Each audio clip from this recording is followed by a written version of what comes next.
listening to Battlefield Ambience, reposted by Hands Play. There's some contention in the chat about where the origin is. You be the judge. But this is a whole genre of ambient music. If you, I don't know, want to give yourself PTSD while you're sleeping, there you go. I think it's very interesting. Some people would find that soothing. They do. Kind of interesting, but people will get used to. Folks, this is the News Underground. I am Abandoned Nihilism, aka The Harbinger. Welcome back, Zeo Duke, and welcome back, Estonian, on this Sunday afternoon. We are here to talk about the French election, then a follow-up on the debate that we streamed a couple days ago, and then we're going to jump into the Supreme Court, because it's an absolute disaster. Absolute fucking mess, that Supreme Court. They're doing it. They're doing it. All that scary shit cynics have been talking about. Yeah, they're doing it. They're fucking doing it. But let's start off with something fun. French elections are happening, so it's apparently 9 or 10 o'clock over there in France. They just finished round 1. They have a multi-round system. I'm not going to pretend like I know or understand it. So let's get a little update here. I'm going to do a 1.25 for this first chunk, but I'm going to slow it down for Maria Le Pen's speech. I'm not sure if it's a victory speech. I was vaguely watching this while I was doing a bunch of other things, trying to cram as much news in before we do the news. I'm a professional. Never forget that. But yeah, in the middle, we're also going to do a little discussion on just a few smattering, little bits and bobs here. Some world news. We're going to talk about Milei over there in Argentina. George Galloway stuck his foot in his mouth, made it pretty clear. I mean, look, it is. We're going back. We're going backwards. We are now having conversations about the legitimacy of democracy, and we have to defend it. We have to take this shit seriously. This isn't some fucking game anymore. They're going after our rights. They're going after our liberties. It hasn't been a game for some time, but it's getting right down to it. They're starting to disappear. Start slowly, and once the control is secured, once they have full control, then it's all bets are off. Giant douche and turd sandwich going strong. I mean, as fun as that episode is, as accurate as certain parts of that episode is, Trey and Matt Parker have shown time and time again to be politically tone deaf, quite frankly. And their analysis sometimes of the world around them and politically oftentimes has a strange libertarian bent.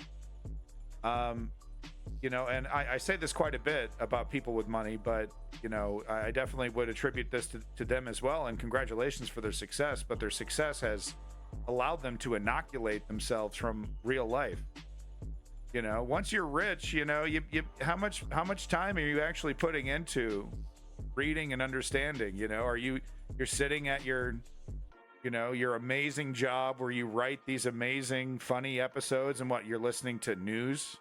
No, you're not. You got to focus on your stuff, and you go live your life. And same thing with Joe Rogan. All headlines and Facebook memes and synopses and, what did this pundit say? Well, okay, my views basically align with this pundit, so I'm just going to repeat what this pundit says. And Matt and Trey Parker fall into that quite a bit, I would say. Welcome back, Trailhead. Star Wars episode was largely no. Sometimes they totally nail it. It was interesting how they did the early Al Gore and Bear Pig stuff, making fun of the hyperbolic climate change and making fun of Al Gore. Only later to do basically a mea culpa with a later episode saying bringing Man Bear Pig back and doing a whole episode where Al Gore is like, yeah, I'm super serial. Yeah, guess who was right? Guess who was right? Yeah, I'm super serial.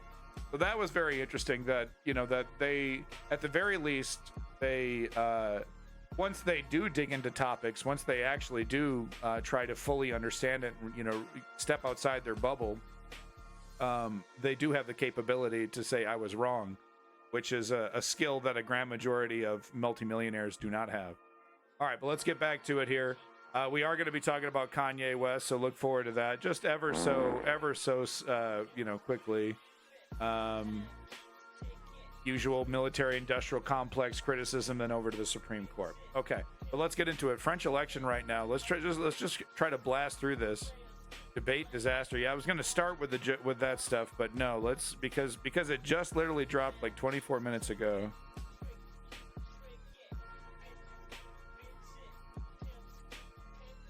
No, it's not a debate. It's elections. All right, folks. By the way, we're listening to Funk Origins over here, Rare Funk. Thank you so much, Rare Funk, for your wonderful music. Stop DMCAing my shit, please. Be nice to me, please. Election history in the making in France. Massive turnout by voters as President Emmanuel Macron stakes his political future on seeing off a populist challenge from the far right. But his National Rally rival Marine Le Pen could well emerge victorious, leaving Macron significantly weaker. Quite nuclear family dream phase yet? I don't know. He hasn't apologized for a goddamn thing. That's all I know. So he can fucking fuck off. Special coverage of the election night in France. The time has just gone 8 p.m. in Paris, and all polls are now closed. This was about 30 minutes ago. We're expecting projected results from the French broadcasters any minute now. We'll bring you them as soon as they come in. French President Emmanuel Macron called these elections in response to the far right. No, Tisriel, the latest news on Kanye is that his ass went to Moscow because of fucking course he did.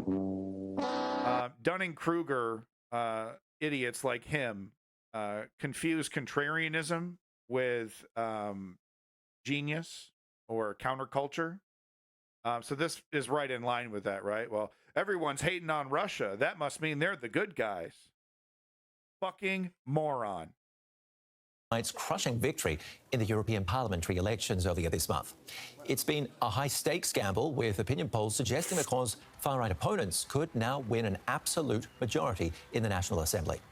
Turnout in this first round has been a record high of 69%. That's the highest in over 4 decades. What? DW correspondent Lisa Louis joins us from Paris. In France, polling stations are closing. Just tell us what those first numbers are looking like. Never mind. Never mind. Well, for now, we only have exit polls and then, results for a dozen overseas departments territories where the far-right National Rally didn't come first. When it comes to the exit polls, national exit polls, it looks like the far-right National Party really came first. Second would be the left-wing alliance. By right, you don't mean right-wing. You mean correct, as in factually correct. Nouveau Front Populaire, then on a third position, Emmanuel Macron's party and its allies, and then centre-right party, the Republicans. Now, what this means in terms of seats in the National Assembly is quite difficult to say. This is the first of of 2 rounds of voting, and it's a direct vote in 577 voting districts. In many districts and many polling stations, the voting begins like at the one behind me here in northern Paris. People will now try and start to vote, to count the votes, and then feed the results back to the Interior Ministry. So we should know more about the results bit by bit soon over the course of the evening. Is that 69% voter turnout a surprise to you? Yeah. So that's the big story. That's the big story for the French election. And sorry, we're doing at 1.25 speed. If you're having a hard time keeping up, let me know. I can slow it down. But I thought, maybe instead of getting bogged down in one subject for 3.5 fucking hours, we could actually get some news crammed in here. But let me know if you're having a hard time. I will slow it down for Marie Le Pen's speech, though. Well, it's not really a surprise. I interrupted. The big story is, of course, what she's about to talk about, which is the turnout. 69%, 70%, an amazing, historically high turnout. Macron, this is either a genius move by Macron, or Macron literally, happily putting his head on the guillotine and pulling the cable. Keep it sped up. I have ADHD. Yeah, I know, Gorps. I know. Macaroni cheese, motherfucker over there. You Zoomer ass. You sending your Zoomer army after me? Is that what you're doing? Gorps. I have nightmares because of you. God damn. No, I love you, Corpse. Yes, I am. No, you're a solid dude. And now you're looking like Doctor Who, so big improvement, gotta say. To you, Lisa? Well, it's not really a surprise. This seems really a historic election. As one headline put it, France is holding its breath. Everybody I talked to today and also over the past few days told me this is really important for us. We need to turn out to vote. Those obviously who were afraid of the far right felt this would be, could be the first time that the far right really comes to power through legislative elections, not through presidential elections. But mind you, if they did get an absolute majority in Parliament, they would be putting forward the Prime Minister. There would be a far-right government with, Emmanuel Macron as a president, and that could really re-steer national politics. Many people here are afraid of that. They know that there is a danger that she does look like she's standing in front of a green screen, but it's not. It's the lighting, it's the perspective. But holy shit, I just noticed that it does look like she's looking at it. Wow. But no, she's really standing there, but she's elevated for some reason. The studio, she's got a camera light. Look how bright that is right there, pointing right there. Versus it's already pretty well lit naturally, so it's making her stand out like a cardboard cutout. That is fascinating. That's some accidental film school shit right there. The far right really might come to power. And so, yes, many people here at the polling station today, but also, as I said, over the past few days, have told me it's really important to turn out to vote in this election. Macron's never been so unpopular. So what's at stake for him here? Well, absolutely, and this is a plain donut. Okay, this is a little treat to myself. I don't eat them all day. I bought one. I'm going to enjoy this donut on stream, but you all need to shut the fuck up. I eat one like once a month. Trying to get to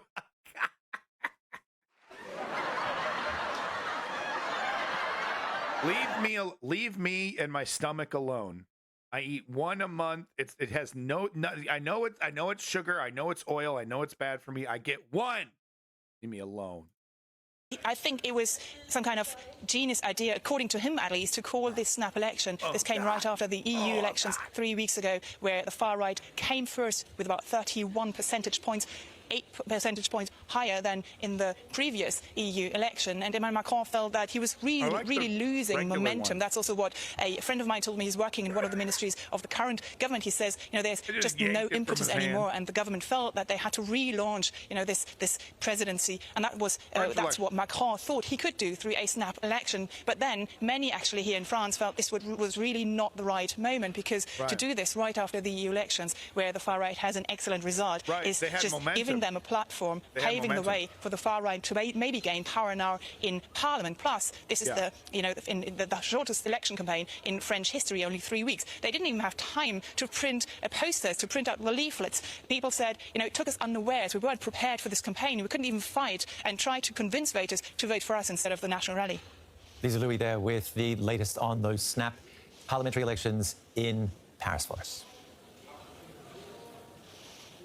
And let's get some analysis on that. Thibault Madler is a French journalist based here in Berlin. What do you make of the numbers coming through? Well, the first numbers we hear is that it is fairly coherent to the results of the European elections, really. So Macron's bet that the Rassemblement National vote will decline with this national election didn't really work. Okay, so that's a really important part. Let's just real quick, one more time. Basically, he's saying Macron gambled, he rolled the dice by he called the election right after the EU election, and in kind of a cocky kind of way, like, all right, let's see if the right wing really are popular right at the peak of their popularity, not exactly winning like the whole damn shebang in the European elections there, but having great momentum, great PR. And, that momentum kept going right into this election, a very quick election, 3 weeks. And looks like this gamble has not played out. Let's slow it down just for a couple minutes here. I want to hear what this fella has to say. Coherent to the results of the European elections, really. So Macron's bet that the Rassemblement National vote will decline with this national election didn't really work. So we hear 34% roughly compared to 31%. Macron is already center-right. He's not a lefty by any means. This extreme right is once again connected to fascistic, authoritarian ideas, hates immigrants, yada yada. Fill in the blank, right? You've seen them all over the world. Conservative parties, same shit. Xenophobia, right? So we got a problem here. Which is even a progress, and it's also just twice as much as last national election in 2022. So it's a success for the Rassemblement National, and then we'll see how it turns out in numbers of seats. Really, that's the question for the second round. Yeah, what sort of government could come out of this, do you think? Well, we'll see. You hear projections, and it's hard to tell between 200 and 300 or even more seats for the Rassemblement National, which is close to the majority by 289. The main question now is to see whether... What? That sounds huge. We'll see. You hear projections, and it's hard to tell between 200 and 300 or even more seats for the Rassemblement National, which is close to the majority by 289. The main question now is to see whether Macron... He was already, he barely won his re-election. Barely. To a blatant right-winger. Changed nothing. Learned nothing. And then was all cocky and like, oh, yeah, everyone fucking loves me. Is that what I'm seeing here? People candidate or the left-wing candidates will withdraw, and what will be the line chosen by the parties? I think Macron's party and allies will decide on that question tomorrow, and same goes probably for the left-wing party, although some of the parties within the left-wing alliance already said they will support Macron if they come third in these constituencies. What's the message to Macron here, do you think? You just mentioned the European elections. Is it we don't like you and now we really don't like you at all? Yeah, I mean, surely there's part of the message is anger at Macron, and for some people at least, what he's done in the last few years, but also for some people more recently, people who supported Macron seem to now support other parties. And what really was Macron's key to success when he came to power in 2017 was, forget all old parties, try something new with me, and now is being kicked out by the Rassemblement National, who is trying to say, well, try me. But do people not like what he did or how he did it? Yeah, you're right. It's both, really. I mean, it's hard to say that France has been really declining. The economy has been quite resisting in front of, shocks. I think really is the way he uses power and how he presents himself has angered quite a few people. Okay, Thibault, we'll continue this talk in a moment. Let's just have a look at the first projections. I mean, a fascist on kick, that's like a frog on a lily pad. You know what I mean? It just makes perfect sense. It's unbelievable you get to strut around on any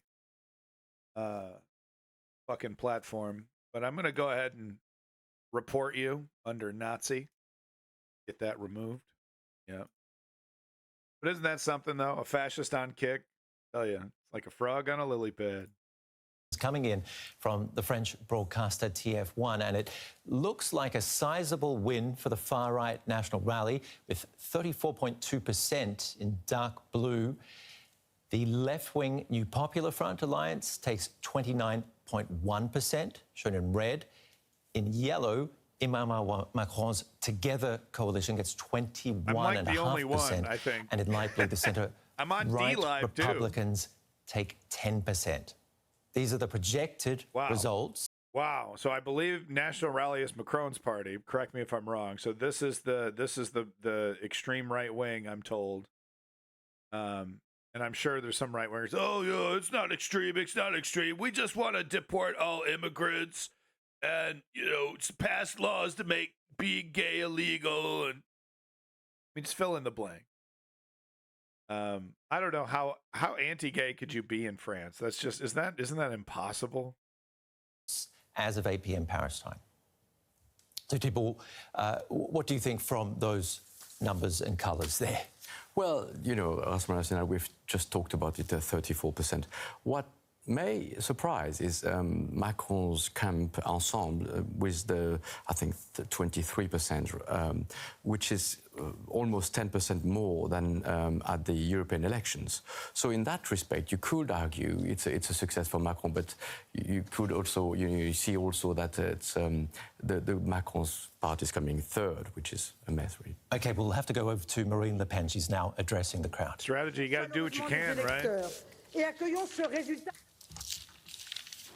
d'alternance comme une marque de confiance qui nous honore et nous oblige. We are honored by this J'ai en proof particulier une of pensée pour les trust, électeurs and de it la also 11e obligates us. circonscription du And I'm Pas-de-Calais. thinking The of the failure of voters the of the 11th neoliberal, circumscription you know, in centrist, Pas-de-Calais who right-wing, voted me directly. leaning Pourtant, rien n'est gagné. Macron. But nothing has been won yet, and the second round No, is Macron is nothing like Trump. Macron is more like Justin Trudeau.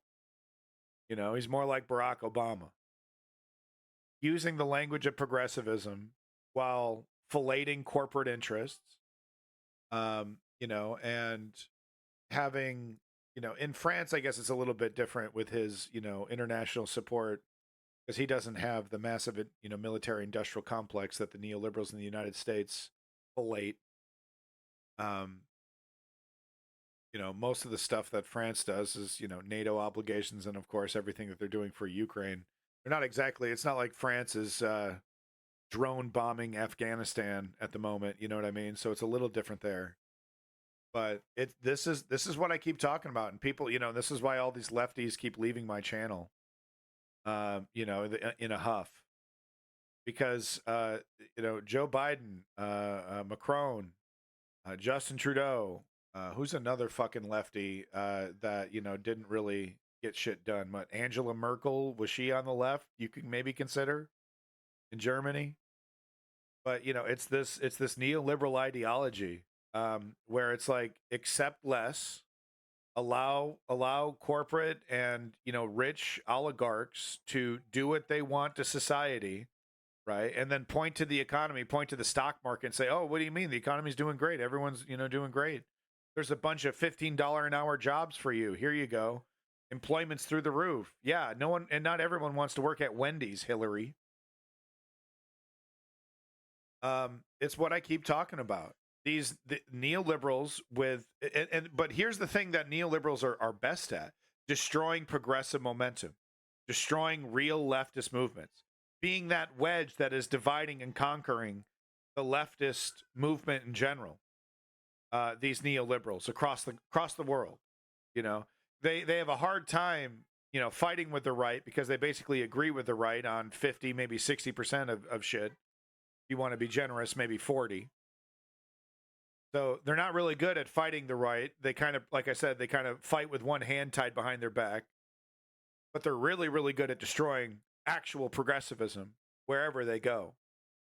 And they do need to be targeted. And far too often, you know, the entire millennial generation seems to have learned nothing and are falling back on what the Gen Xers did, which was, okay, yeah, obviously we're not conservatives, we're not going to be right wing, and we're just going to fall back and support the Democrats.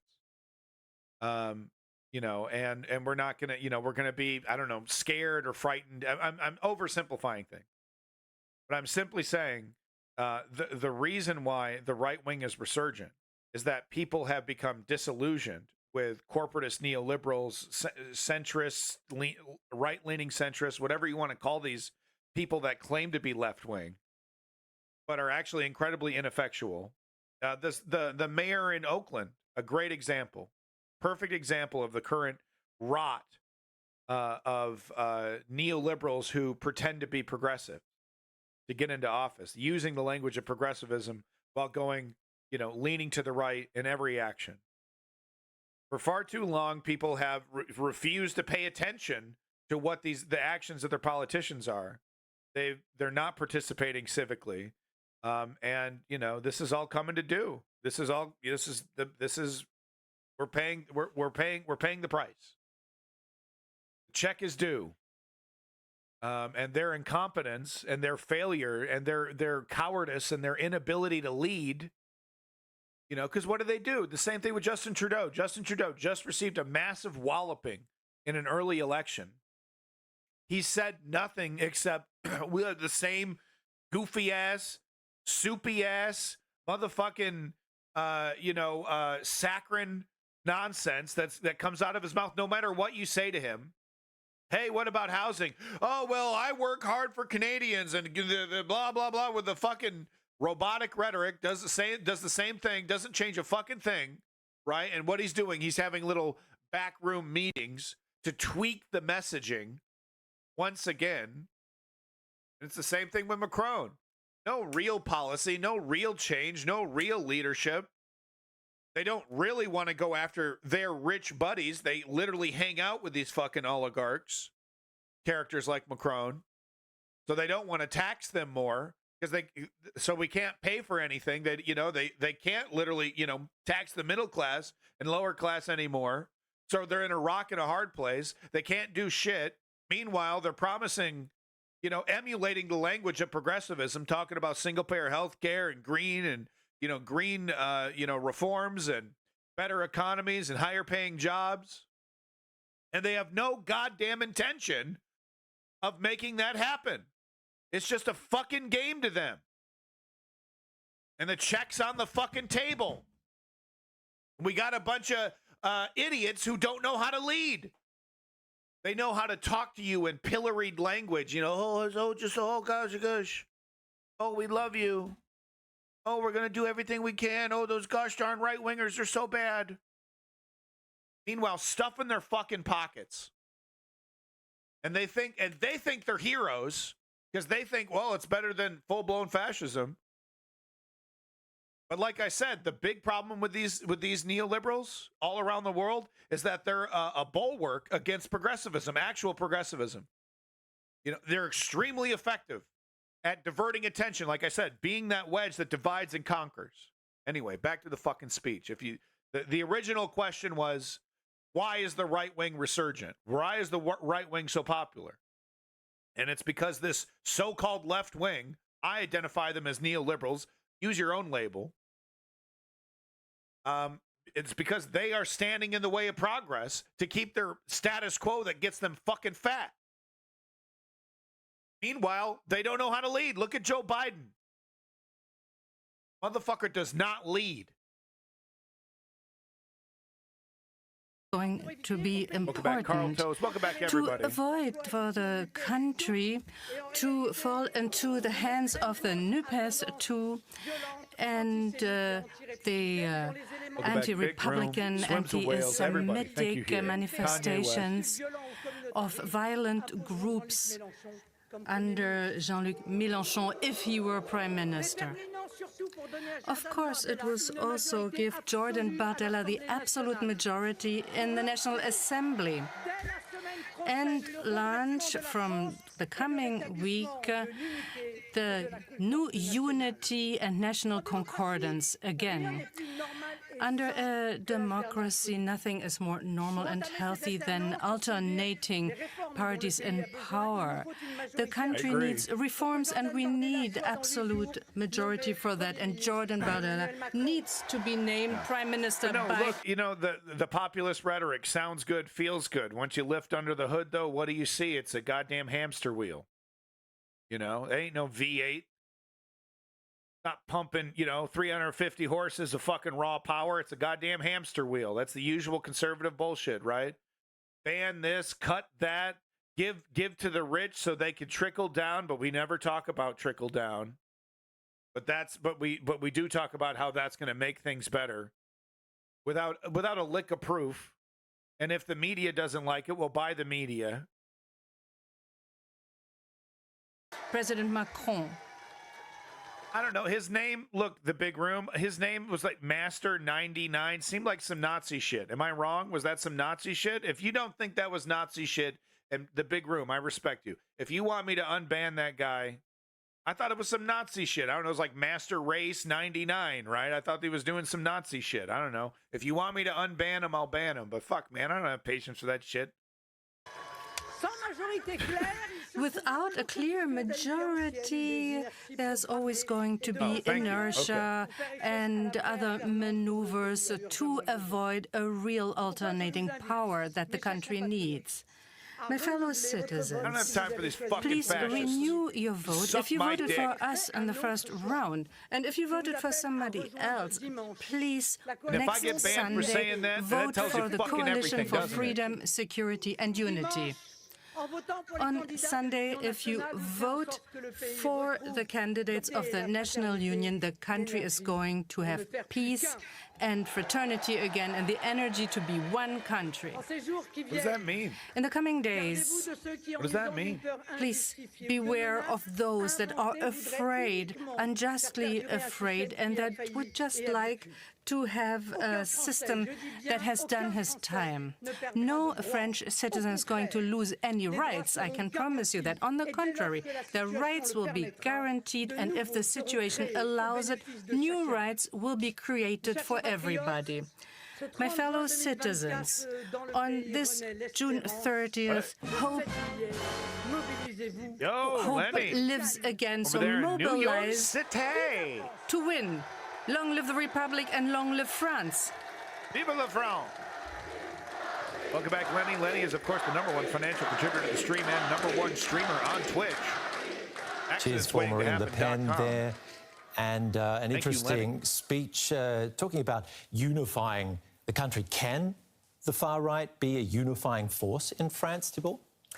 Well, it's hard to believe. I no. mean, you can clearly see there are 2 or 3 blocks, and the politics of the far right will be polarizing. It's been the message they've had for many years. They've tried to polish that message and make it more acceptable to vote for the Rassemblement National. But as you've seen, her last message, Marine Le Pen, was to say no citizen will lose its right, which is quite the contrary to what they've said. They've said, like, that, for instance, that binational people would lose the right to exert some jobs in sensitive areas. You give them we can an inch, expect they take a mile. fairly, You gotta choke them out. perhaps violence, but we will see anyway a very strong divide within the society. Politically, choke them out. Of something like that. How would... Look, we can't use physical violence until we're at war. But would I have a problem with the U.S. president declaring war against fascism? We did it once. Worked out pretty well that first time. So until we get that, let's keep it in the holster. We must politically choke out fascism while we have the opportunity, while we have the levers of democracy in front of us to pull, because they're desperately trying to remove that ability. And there's some states, depending on where you live in the United States, where it's already kind of the reality. No problem, Lenny. Thank you so much for tuning in. From a second round go down, do you think? Because this, just explain to our viewers how this has to go through these 2 steps. Well, concretely, you have to have 12.5% within the constituency to go into the next round, which is we'll have many constituencies according to this result with 3 candidates, perhaps 200 or more. Last time in 2022 there were only 8 constituencies with 3 candidates in the second round. That tells you how strong the mobilization is, and it will also tells us also how difficult it will be to project the results. And we'll see then if parties, like we've just said before, withdraw their candidate, how it turns out. But surely the Rassemblement National is not far from having an absolute majority. And it was her message to the people, give us a real chance to govern. That's what she wants with Jordan Bardella. It wouldn't be Marine Le Pen as a Prime Minister. Jordan Bardella is young. Thibault, thank you very much. We'll get back to you later in the night as those results begin to come through. Let's first of all take you over to Brussels and apparently standing by for us with the consequences of these results. Let us know what the far-right French Parliament would mean for It's the one, the only, Benny fucking Hill. so much, Benny. That man chased skirts right into the grave. Those results continue to come through. Let's first of all take you over to Brussels, and Jack Parrick is standing by for us with the consequences of these results. Let us know what back, a Rebel far-right French nice parliament new icon. would mean for Europe, first of all. Well, I think it would be, firstly, a really big shock for the European Union. There are obviously far-right leaders across some of the EU's 27 member states. But France is such a powerful economy in the EU that having a parliament led by a far-right prime minister would be, firstly, and predominantly, I think, very debilitating for the French president. It would mean that his presidency, the last 2.5 years or so, he would be so severely weakened domestically that it would make it very difficult for him to act with any serious power and weight on the EU platform, basically. When he comes to Brussels, he would really struggle to assert any power. I think, though, from a European perspective, people are looking more into is that if the Rassemblement National, the National Rally, do succeed in that second round next weekend, then there is an expectation from a lot of EU officials that I've spoken to that potentially Marine Le Pen would then try and push for a quick... But this is weird, the second round? So, I mean, is anyone going to switch a vote? Is there really a possibility that within 1 week, you know, that these numbers could be any different? Is there like a whole second round of voting for the same people? I'm so confused how this works. Snap presidential election,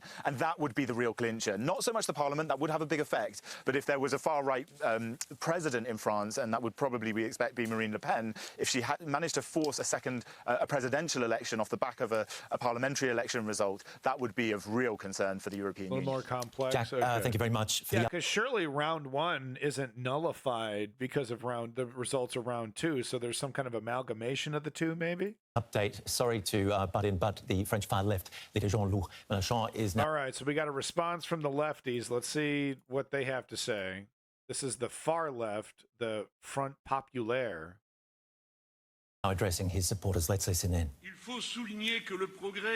We have to underline that the considerable progress of voter turnout has happened thanks to massive actions and commitment of our youth and the poorer quarters.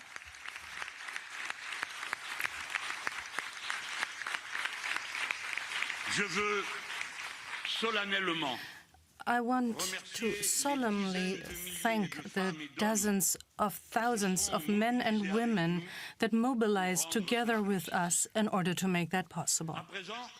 And now we are going towards a second round that is going to exceptionally intense. The country has to decide. Is it going to divide itself even more, to increase social inequalities, religious, skin color, social geographic origins? Or is it going to pull together and be one people that is going to help each other and work for the common welfare without conditions? That is the... If you win in the first round with over 50%, you get the seat. Boom, locked in. Then in seats where no one got over 50%, do a second vote for those who received more than 15% in the first round. Cool. So you get a second shot.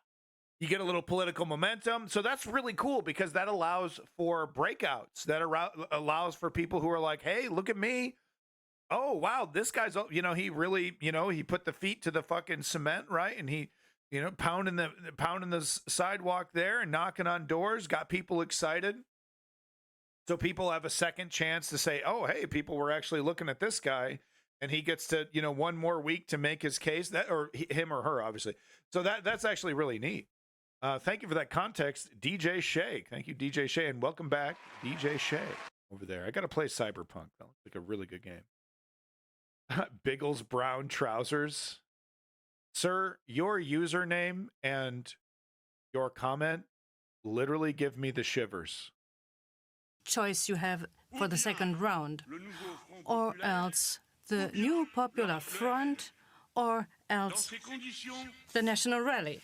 And under those conditions, we can have no other proposal, we can have no other reasonable request that we can formulate to you. You have to give the absolute majority to the new Popular Front. Excellent. It's the only alternative. Yeah, no, and we're not going to make fun of any of this on the left. Don't do it. But it's not only... Looks like a smart guy. That's all I'm going to say. Looks like a really smart guy, actually, on the left. Not only the fact to vote against or to block a party. It means to vote for another future that respects every human being and every living being. And that is possible. For the second round, the new Popular Front is going to be there I'm just saying, he as looks a like a smart guy. dualist in most cases. Most of the times opposed to the National Rally. And then you can vote direct. This sucks. This sucks, man. You know, look, maybe it's not the right time to talk about stuff, but I don't know. This is like, you get 3 minutes with the normies if you're lucky. Okay? They got shit going on. All right? They got a lot of stuff going on. You get 3 minutes. Okay? If you're in an opportunity where it's like, okay, I'm going to have the attention of the normies for maybe 30 seconds to maybe 3 minutes if I'm lucky. Tell us what the fuck you're going to do for us. And maybe he has been in a French way, but I don't know. I just feel like go for the jugular immediately and lay it out immediately. And I feel like this is like a lot of words. But maybe that's just because I'm jacked up on caffeine and, you know, I'm like in a million different places right now. Maybe that's me. For us and give us absolute majority. Hand the man. In some cases, 3 candidates remain. And according to our principles and to our constant position in all the previous elections, nowhere we are going to allow the National Rally to win. And that is why, in case that they are first and that we should be third, we are going to retract our candidate. Okay. And they should be third. We are going to just... Okay. Yeah. I'm all jacked up right Our now. candidate will step down. And under all circumstances, wherever it be, and in any case... Correct me if I'm wrong, but I believe they're saying if it gets down to it, and it's you know, and we're in the way, and we're allowing the right to have more power than what they should, we will step down, and presumably this momentum will then go to Macron. You know, is that what I'm interpreting here? Am I interpreting this correctly? We are giving a direct and clear instruction. No seat for the National Rally. Yes, okay. Yeah. Okay, so that's what he's doing. He's saying, look, you know, obviously we don't like Macron. We want to replace Macron. We're going to be the better leaders here, but, you know, we're going to be strategic about this. So big props. Okay, look, that was really heady, really wonky, and, you know, but also very important. Okay, so that is a very important thing to say. So maybe I kind of take it back a little bit. Maybe I should shut the fuck up. Maybe I'm not Mr. Politics. Maybe I don't know what the fuck I'm talking about. Huh? How about that, jackass? What the idiot over here? Look at this guy. Whoever this idiot. Where's my... Look, it's me. It's me. It's me. I haven't done this in a while. Should, you know, the next right-winger that gets in here thinks he's smart. We should play the game, huh? Should play the game, right? All right, we'll do that next time. Time to play the game. Okay, so that's interesting. The left wing here saying, "Look, we're going to side with Macron. We're going to get out of his way. If we become a wall that allows the extreme right to have more power." Okay, so that's good. We call for a clear and simple intentions. Hey, Pan the Man, do you want to play a game? Oh, that was right. That was so cool. We got one right away. Pan the Man, do you want to play a game, buddy? Sure. All right, folks. We got ourselves a game. All right. Welcome, Pan the Man. 1 second here. Wait, hold on. Over here. Oh, wrong one. Here we go. One more time. Boom. Welcome, Pan the Man. It's been a long time. First contestant in a long time, folks. It's Are You a Dumbass? Welcome to Are You a Dumbass, Pan the Man. The way it works here, we're going to roll the dice. And depending on what your dice roll is, we are going to pick a card from this game called Are You Smarter Than a Fifth Grader? And then you will have, where's my son? There we go. And then you will have an opportunity to answer it. And if you lose, if you do not answer it correctly, you will be banned. Oh, here we go. Let me just get this dice going here. Get the 6 die. Clear this out. There we go. Congratulations. You got a 4, folks. Grade 4. Grade 4. Here we go. Here's a good one. Perfect. We have a social studies question. Grade 4. Pan the Man. Are you a dumbass? Let's find out here. Second. Here we go. Now, you have 5 seconds to answer this question, okay? Pan the Man.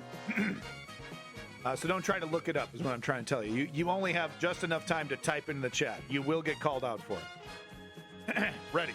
Marco Polo was one of the first Europeans to travel on what road to China? Here we go, folks. 3, 4, 5.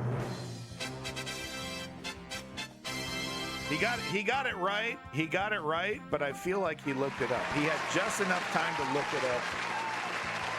But he did get it right. He technically did get it right with the Silk Road and the man. Okie doke. Well, congratulations. You get to stick around long enough to piss me off again. So go ahead and make another xenophobic, ignorant, right-wing comment, and then I'll time you out. Go ahead and do that. Fill the chat with your ignorant bile. I feel like he looked it up. He had just, you know what I mean? I feel like he looked it up. I feel like he looked it up. All right, let's finish this up here. All our energies must allow the new Popular Front to realize the new France. We have a long week in front of us. Everybody is going to make up his or her mind and take a decision. And that is going to determine the future of our country and our destiny. Smell that? We are calling all of you. Keep a cold head and be convinced. Everybody, every man, every woman needs to take a position and be committed and convince those around you. The future of France is at stake. The Republic is at stake. The idea that we have of our life together is at stake. The polls, like always, are going to change in our favor during the I mean, this is what bothers me. Leftism is considered radical, but ultimately what it is making people's lives better.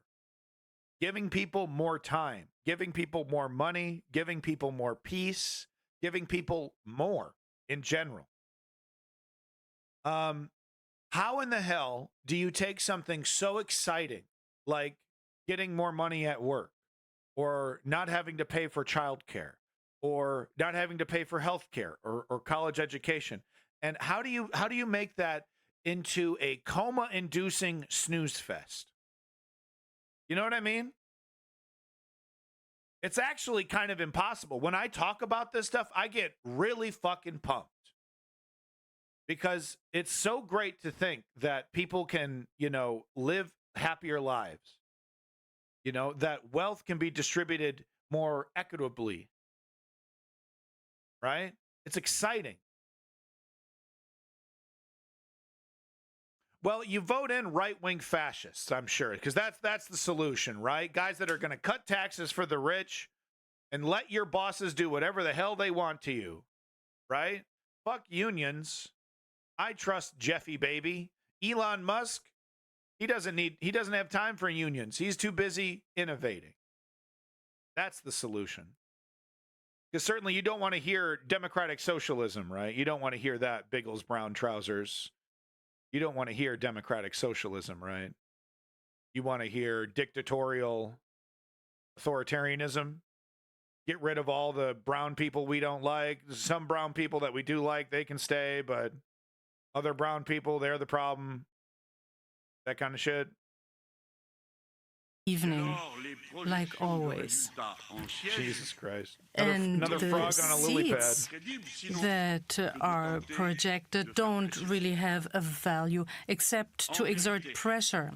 But in reality, the future is never written anywhere. And always... Holy shit. I'm done with you. I'm fucking done with you, bro. Give me a fucking synopsis. Holy shit. That's the French far-left leader Jean-Luc Mélenchon addressing his supporters, saying it's going to be a busy week in French politics, a lot at stake in the second round. Just bringing us back to this first round, where are we at? Thank you, Biggle. Well, what he's trying to tell voters is we can still win in the second round. I mean, Pan the man, it's just, it doesn't matter whether you believe it or not. It's so rote, it's so generic, it's so standard, it's so bog standard. You don't even need to do it, man. Like, whatever you're trying to accomplish, Mr. Pan the man, could be accomplished with a robot, with a bot. So you're literally just a massive waste of time. And that's why I do this, because that's the game, isn't it? To get distracted, to get bogged down, to get divided and conquered, right? Repeating this stuff to trigger us. It's not about a contest of ideas. It's not about making people's lives better. It's about slowing the conversation down, dividing and conquering, like I said. And ultimately, removing all the oxygen in the room and filling it with a bunch of nonsense, making it impossible to focus or concentrate on, what we should be concentrating on, the pillars of democratic socialism, right? Making people's lives easier, better wages, better jobs, education,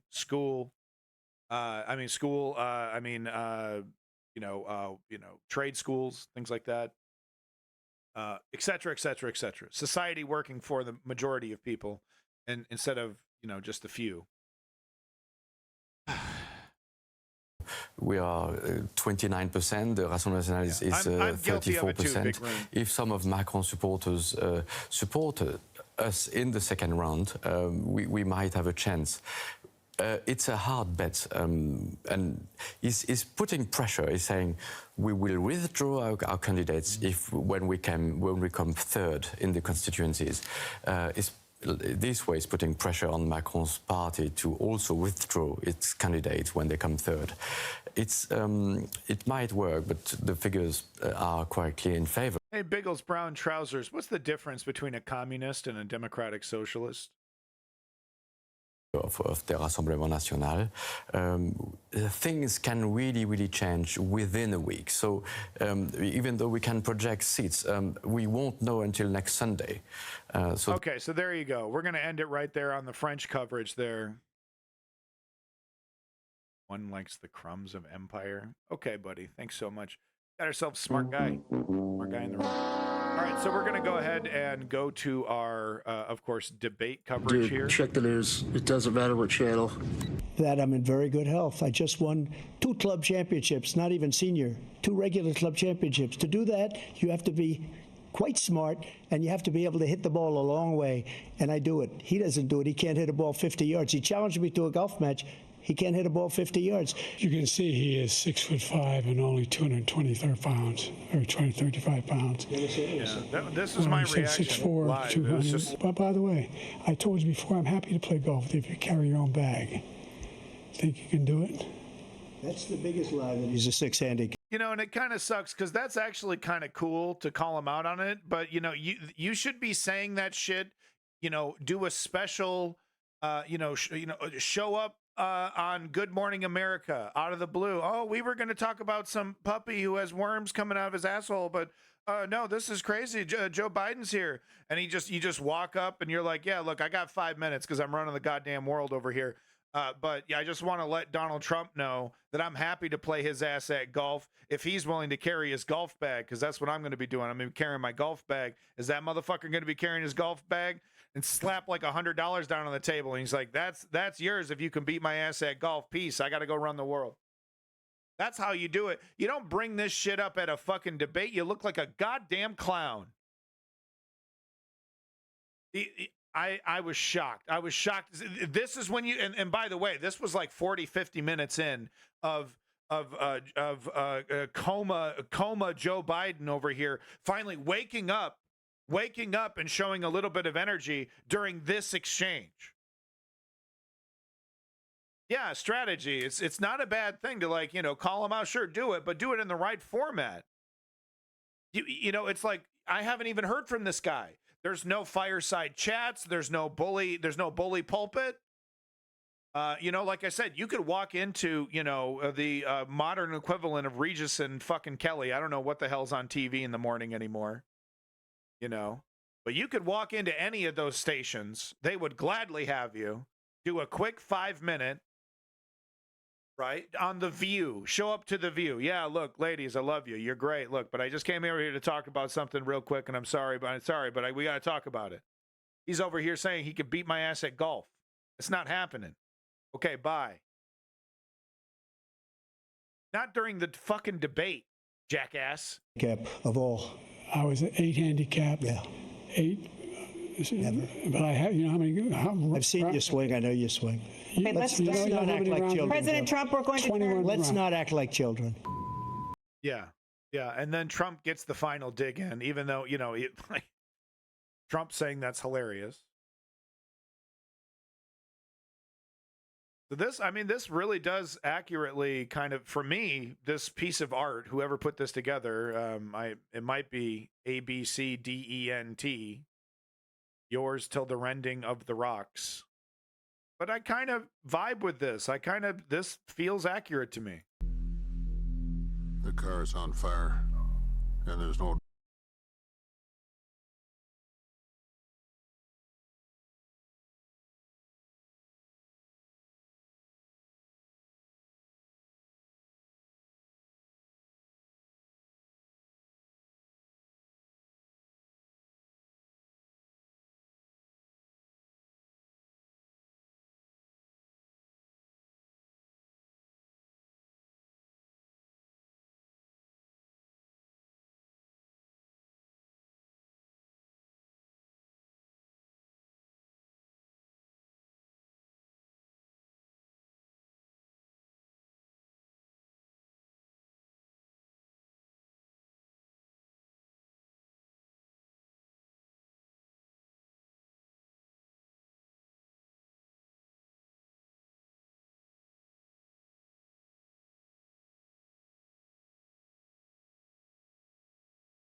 ignorance.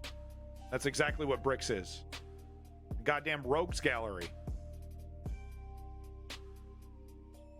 World leaders don't say Joe is a nasty old man. That's fucking ridiculous. No, Kanye West. There's plenty of communists who are members of the News Underground. And there's plenty of communists that, there's a really good communist on Twitter, SDL. Great example of a communist who actually has his head screwed on straight. That's not a tankie, that is willing to call out the tankies. Heavily recommend you check out this SDL fella. Soch Dunn left. Not all communists are tankies.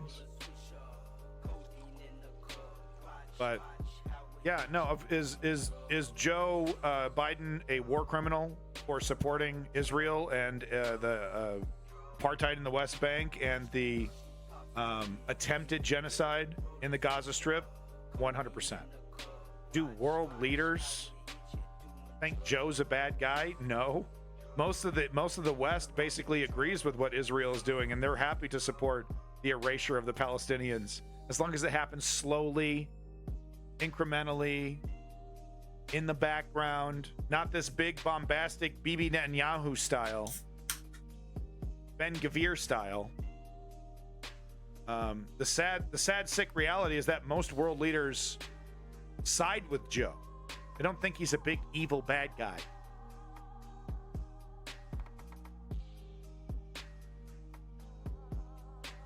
I'm not trying to find one leader that likes Joe. Any member of NATO. Macron, I mean, like, likes. What are we talking about? Likes. Are they laughing behind his back like with Donald Trump? No. Not even close. Yeah, Zelensky. Anyway, back to the fuck. You see how they benefit. See how they divide and conquer by distracting and filling and sucking all the oxygen out. We're done. Back to the subject.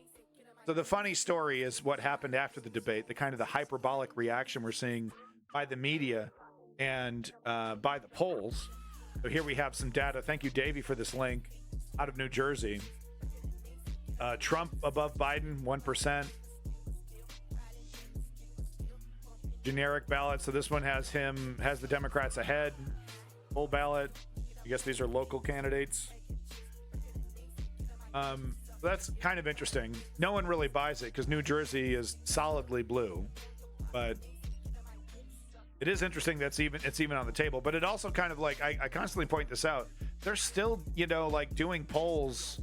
I think they want to at this point. They want to get these kind of results, but they're doing polls in a way that targets people that are older and not cool, like some of the older members of the News Underground, but are actually super lame, fucking boomers that you can depend on them to vote against their own self-interests and vote fash.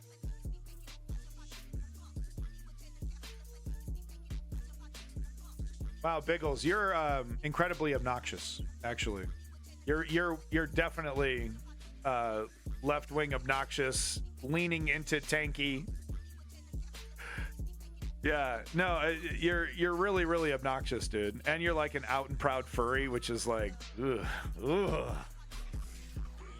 Quote. So this is an article about the polling. Quote: No one knows anything. Internet befuddled by post-debate poll showing Biden bump. So yeah, it's the polls are all over the place right now. Some polls are showing Biden doing really, really well. What's wrong with the furries? Look, there's nothing wrong. Consenting adults, you're allowed to do whatever the hell you want. Consenting adults consent all day. I'm allowed to find it disturbing. Okay? I'm not hating on you. Do whatever you want. Consent all day. Stick your genitals through your extremely expensive costume and have sex with each other in your hot costumes. You do what you got to do. I'm allowed to find it creepy and weird. I'm not hating against it. I'm not supporting any politicians that would ban it. I am not trying to stop it in any way. If I was in the room and two furries started having sex with each other, I would leave. Okay, well, you want to call me the bad guy? Okay. Oh, what? I'm the bad guy, huh? Oh, I'm the bad guy. Oh, yeah. Do whatever you want.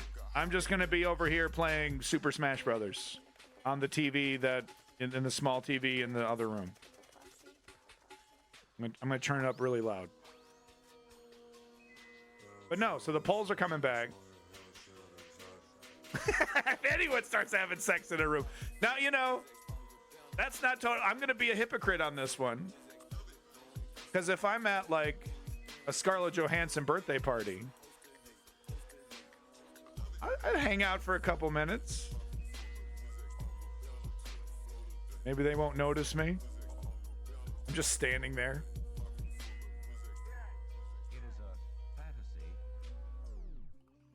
Now, Scarlett Johansson puts on a furry costume. I'm all kinds of fucked up. Do I stay or do I go now? If I go, there will be trouble. If I stay, there will be double. Wow, Scarlett Johansson. Wow, that's a very elaborate tiger costume you have there. Why is Seth Rogen here? Who invited Seth? I'm his cousin. We're gonna keep repeating that lie until it spreads on the internet, and if someone's gonna update the Wikipedia. Oh no, okay. So real quick, last little bit on the polls. People are very confused. Trump winning, you know, Trump looking good in some places that are totally blue. Biden looking good at some of these other polls. Very strange. People on Twitter are going, "Wow, this is really weird. Nothing's real anymore." Chris Hayes saying shrug emoji. Nothing's real anymore. Thank you, Chris Hayes. Please continue to cash your $100,000 checks for your mediocre multi-million-dollar MSNBC show. So I'm not gonna play this whole thing, but I thought I'd play a little bit of Biden, who now all of a sudden, out of the blue, you know, during the debate, he's talking like this, don't make any sense.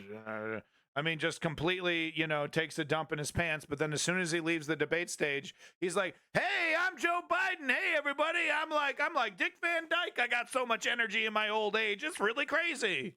Thoughts on RFK? Here's my entire synopsis on RFK. You ready? You ready? The entire thing. This is my entire argument on RFK. Yep. In the water. Yep. In the water. There we go. That's my entire synopsis right there. Hope you enjoyed it. Joe Biden! A day after debating his Republican presidential challenger, Donald Trump, U.S. President Joe Biden hit the campaign trail in Raleigh, North Carolina.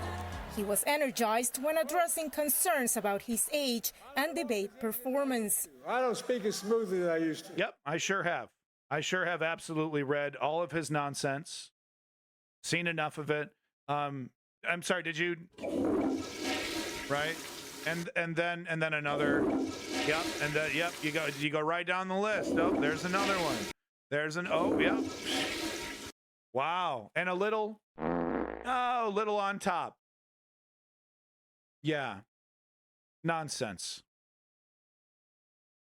Waste of time. I don't debate as well as I used to. And I know how to do this job. Grifting nonsense. I know how to get things done. And I know, like millions of Americans know, when you get knocked down, you get back up. On the debate Where was this guy? Where were you, dude? Where was this guy? And we're not talking about RFK. Go back to your shithole. Wherever you go, man, just go back to it. But where was this guy? This was literally 24 hours later. Get things done. And I know, like millions of Americans know, when you get knocked down, you get back up. Is this the teleprompter? Is that why? Is that he just needed the teleprompter? On the debate stage, however, Biden's halting and at times incoherent speech was prominent. This is people watching. The most salient detail of the evening was Biden's tone of voice, which was faltering and not strong. It was his ability to sort of come up with easy to follow, coherent answers to questions, and he did that half the time. But half the time, wow, Gree, you're really plugged in. You can totally pay. You actually, you nailed me, man. Yep, that's me. Yeah, if anyone who's watched this show for 5 seconds knows that I'm a big Trump guy. You're so plugged in, man. Why don't you go ahead, declare victory, do a little victory dance? Yep, peck yourself, peck around on the floor like a pigeon, and fucking leave before I kick you out. You're a moron. You're an actual moron. You're standing here with like food on your face and your pants on below your ankles. And you're like, you're a fucking dumbass. As like food falls out of your mouth. Sir, please leave. You're embarrassing yourself. My God. Okay. All right. Here's the door. Didn't, Here and you in a go. number This of is the door, cases, sir. he lost his train of Thank thought. you for your time, The sir. 81-year-old Democratic Bye-bye. candidate said Thank he you so had much for a your time, sore sir. throat, but concerns about the president's age luck next time. intensified after the debate. Republican Senator Marco Rubio questioned Biden's capacity to lead. You have to ask yourself, like, who's actually like making decisions on a daily basis in the White House? Oh, I see. Biggles, what's the solution to the Ukrainian war? So you're doing all the tanky stuff. We're just going to check every box. Now you're doing Ukraine-Russia defeatism. So what's the solution in Ukraine? How much territory should Ukraine cede over to Putin to create peace? You fucking coward. How much?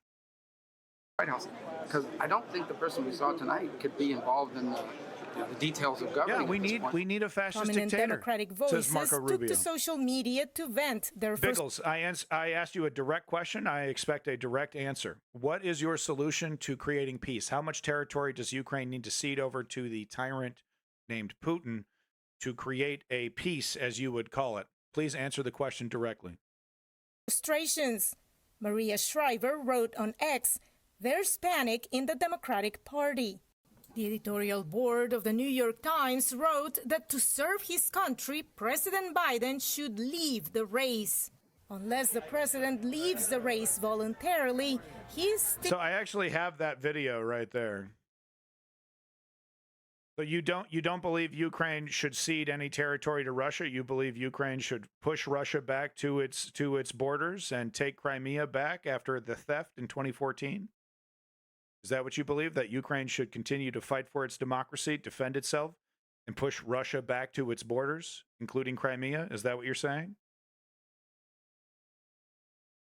You're saying that's what Ukraine should do, but they're going to lose to the might of the Russian military, and, they're fools to do so, and they'll get stomped. That's what you're saying. Boy, you really do. I nailed you from fucking moment one, man. Hammer and sickle idiot.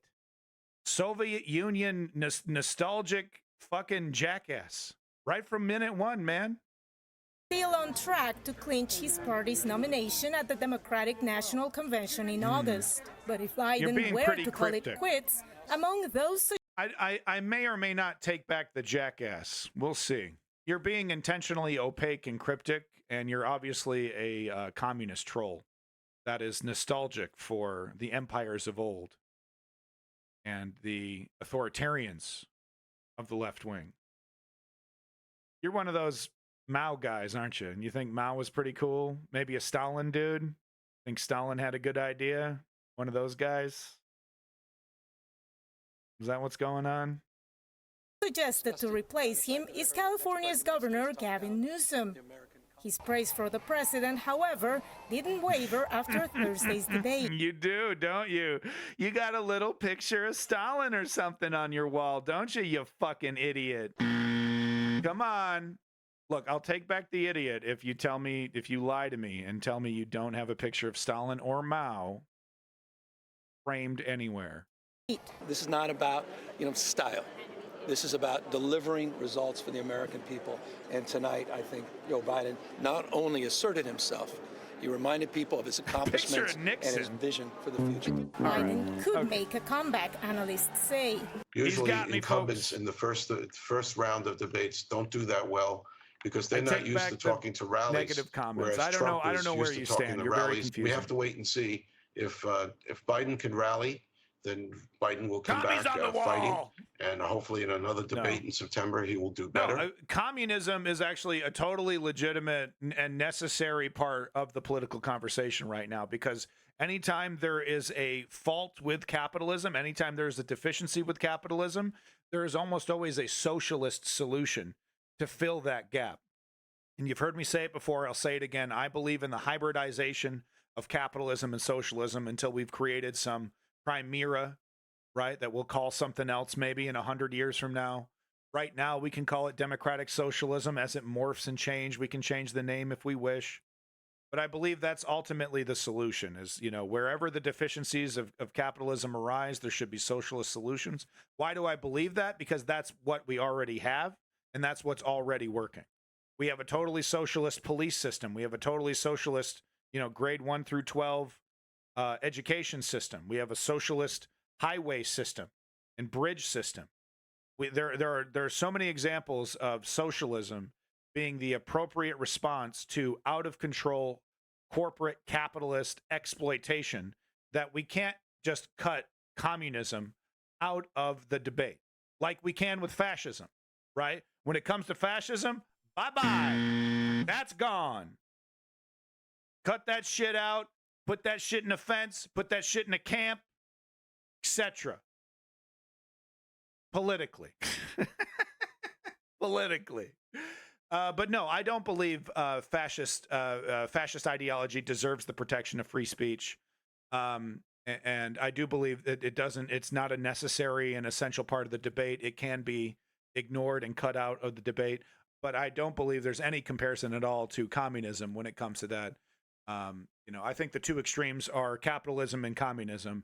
And of course, once they extend beyond those extremes, we need to talk about, you know, how society can protect against morphing into those extremes. But by then, it will be too late for the Democrats to select a new candidate.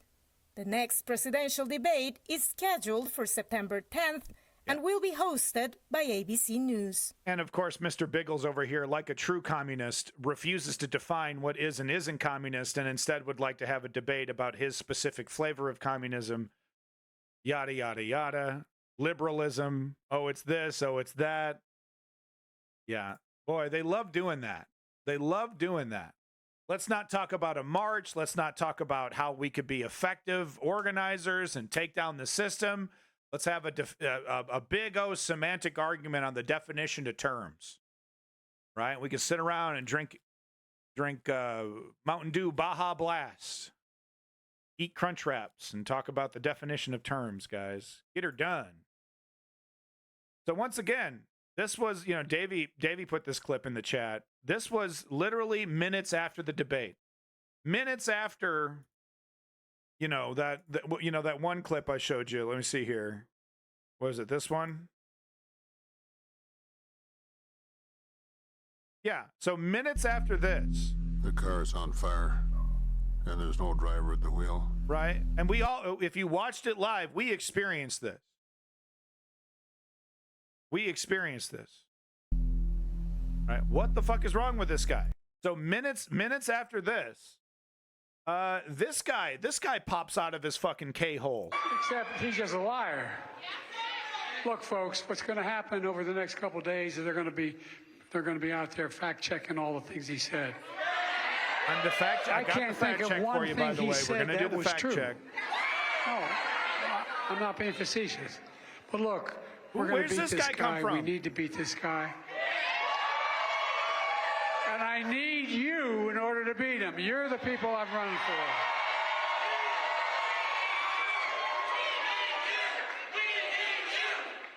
This is disgusting. I'm literally going to puke in my fucking mouth. Where the fuck was this guy 6 seconds ago?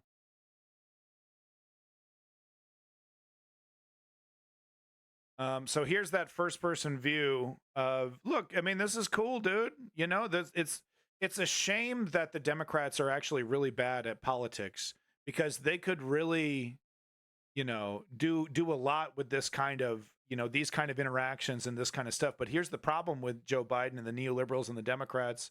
They don't want to make promises that they know they're not going to keep. So superficial interactions with the public like this, perfectly fine, humanizes you. That's great. You know, would Joe Biden want to sit down in a room and listen, you know, to the grievances of 50 Americans? You know, oh, I can't pay my bills. I'm working 3 jobs. You know, oh, Joe Biden. Okay, well, I'm not going to do anything about it. I'm just going to smile and make a bunch of, vague promises, but I'm not actually going to do anything about it. He can't sit in a room and do that. But these kind of, like I said, superficial interactions that humanize them, yeah, they can do this all day. This is what they're experts at. But like I said before, the check's on the table. The chickens have come home to roost. The faking and fronting, the pretending to be progressive is people are sick of it because it doesn't work for them. They want what they really want is real progressivism. What they really want is real populism, real socialism. But the right wing is coming in with their populist argument saying, oh, well, the real obvious answer is that we got to get rid of all this specific subset of brown people. We're going to get rid of them. Literally kick them all out of the country, put up a wall. We're going to unleash any restrictions on your boss and allow him to exploit you in fantastic ways you could never imagine. We're going to lower your boss's taxes, and that's somehow going to benefit you. And look, they don't deliver that message in the way that I just did. They deliver it in moon and the stars. Oh, as soon as we release the chains of regulation on capitalism, it's assumed. It's never like, oh, that will directly lead to money in your pocket. It's always just kind of like vaguely assumed that if we give oligarchs more power, we give them more ability to exploit, that it will somehow lead to more money in your pocket. Only if you're an oligarch, only if you are in that 1%, 5-10%, that is actually utilizing this disgusting system to exploit the rest of us. If you're not willing to be that exploiter, Pan the Man, I showed you the door, sir. What are you doing back here? Did you want another ass whooping? Yeah, Milton Friedman. Yeah. Remember when Milton Friedman, was it Milton Friedman, right? That was literally sat down in front of Congress and said his entire worldview was incorrect. You remember that moment after the 2008 financial crash where he basically said, oh, well, the grand theory that I've assumed my entire life to be true was actually false? You don't remember that part, do you? Yeah, no, I was giving you the opportunity to leave without embarrassing yourself, and then the moment you get back, you're quoting Milton fucking Friedman. Homie, stop. Oh, you don't remember that part, huh?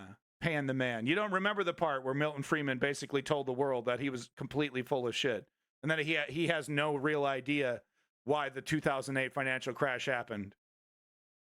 Because, there was like weeks before he did a whole conference or speech or something about how great the economy was looking, just a few minutes before the 2008 fucking financial crash. He's out there in front of people saying everything's going great. Was it Milton Friedman? Who was it? It was one of those guys. Who was it? Yeah, I don't think it was a Keynesian economist. Who was it? It might have been Freeman. I don't know. We'll get back to that. She does look good. This superficial. Hello. There we go. How you doing, sir? You spent too much time in the gym. So where the hell was this guy? This was hours after the debate, by the way. He hit up a Waffle House.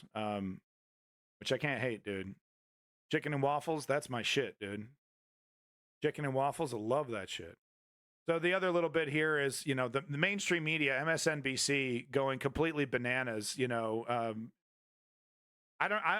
hesitant to call it hyperbolic after seeing the performance myself. It's like, shit, man. Is it like, should we switch him out? I don't know.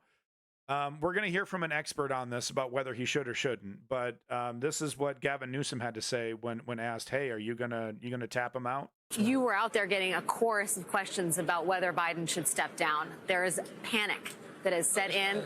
Yeah, Mr. Biggles. Yeah, China really blowing up, huh? China #1, right, Mr. Biggles? Well, there is panic that has set in among people who have watched this debate, who are Democrats, people who are strategists, and some. Pan the man, I'm going to go ahead and time you out for another 30 minutes for being incredibly, just really uninteresting. Really kind of, you're over here talking about Vivek Ramaswamy clearing out the deep state. Like I said, you don't really need to be here. You could be a robot. You could be some kind of Chat GPT script. I don't think there's an original thought in your goddamn mind. I don't want to see unoriginal nonsense in my chat. I want to see interesting comments. I want to see people who actually know what the fuck's going on, who actually are interested in the truth and trying to make people's lives better. I'm not interested in people literally just repeating word for word shit that they heard on fucking Hannity tonight. Oh, well, I heard some right-wing blowhard say some shit without a single goddamn shred of evidence. Let me just go ahead and repeat that in your chat. How about no, Scott? How about no, Scott? How about no? If I wanted to listen to Hannity's opinion, I'd, go into a public bathroom and fucking Roblox is what I would do. And Roblox my ass, huh? Watching Hannity on the phone in a public toilet. Even inside Democratic campaigns, do you think it's unfounded? Well, I think it's unhelpful, and I think it's unnecessary. We've got to go in and got to keep our heads high. And as I say, we've got to have the back of this president. You don't turn your back because of one performance. Dialogue. Perfect. What kind of party does that? It's been a masterclass. Right. 15.6 million. This motherfucker is so calculated. And once again, he could actually be he could be a hologram, okay? But no, he's so calculated. He's, this performance that we're seeing here of him, being incredulous to the media about, how dare you even consider that Joe Biden be unfit? We can't, he had a bad night. We got to. This is all about him. Ironically, because if you were a layman, if you weren't actually paying attention to politics, you might think this is him being humble. No, this is exactly what you would do if you want to set yourself up as the guy who's going to step in if a decision is made. After the rise of popular people like Maria, it could possibly go down. But I think a lot of people are discounting, even if the right wing were to, secure majority control in France, the international pressure, they would have to, kind of isolate themselves from a lot of, friendly relationships economically and otherwise with the Western democracies that are still helping Europe. So, they would be cutting back the support, but they wouldn't be able to outright let Putin win. I don't think so, because I do think people are forgetting about the geopolitical pressure that this new right-wing government that might take over would be feeling immediately if they started pulling out of support for Ukraine. Million jobs. That's 8 times more than the last 3 Republican presidents combined. The only thing the last 3 Republican presidents have in common is recessions. Democrats deliver. This president has delivered. We need to deliver for him at this. Let me ask, anyone living in America, does it feel like the neoliberals have delivered? Or does it feel like you just hit the plunger on a toilet? Right. And this is, a major problem with Democratic messaging. Right. Things are great. What are you talking about? Look at the economy. A bunch of rich people making more money. It was refreshing to hear Joe Biden proudly talk about raising taxes on the rich during the debate. But I don't think he's got it in him. And I don't think Gavin's got it in him either. They literally hang out with these people. Gavin Newsom's probably close personal friends with Jeff fucking Bezos and Elon Musk. Who are we kidding? This moment, with all due respect, the more time we start having these conversations, go down these rabbit holes, it's unhelpful to our democracy, our fate and future of this country, the world. They need us right now to step up, and that's exactly what I intend to do. You were out there getting. Yeah, big room. No, I mean, look, there's actually the Biden. I've reported on it. There's some big wins from the Biden administration that we don't hear about, that they don't talk about enough. That that gets lost in it because Democrats have ceded the messaging. They've been on the defensive since seemingly the Bush administration era, Bush Senior. I'm sorry, new Bush, not Bush Senior, not the old one. But you know what I mean? The Democrats, the neoliberals have been on the defensive. The entire Obama administration was on the defensive for 8 years. right? It seemed like they were going to be resurgent, seemed like they were going to be out there and on the attack, but nope, they were responding to Republicans the entire 8 years. You know? So this is, you know, I'm not going to be able to show this entire 10-minute interview, but this is interesting. So this, you know, CNN over here talking about how this guy, what's his nuts, Mr. Alan Lichtman, has successfully predicted past presidential election winners based on key characteristics. So kind of seen as a guy who knows what he's talking about. I have my doubts. Did this guy predict Trump? Right? Or was this guy predicting Hillary? They would still have him on if he was stone cold dead wrong about Hillary Trump. So, you know, because they still fuck with 538. You know? What a joke that is. Nate Silver. It was funny. It was, what was it? A debate or was a campaign or something? But Nate Silver has, you know, he was like a big deal celebrity, you know, during the Bernie, you know, 2016 campaign. That now he's like second, third string numbers guy on MSNBC. They'll show him for like 5 seconds. Oh, let's do Nate Silver real quick. Oh, well, you know, here's some numbers. Okay, thanks, Nate. Back over here.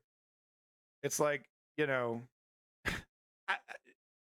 how do you embarrass yourself? You know, it's like the mainstream media bringing back, you know, Bush administration officials and things like that. How do you embarrass yourself like 538 did? And then, you know, mainstream media still going to you like an expert, you know, and it's like, well, if you're repeating their line, if, you know, if you've shown that you can be on their air and say the things that they want to say and be trusted, well, Chris Matthews, well, we can do more interviews with you. This man has correctly predicted 9 of the last 10 elections using his own. So that was Trump, right? It was Trump, right? It was 9 of the last 10. He got them all until Trump came along.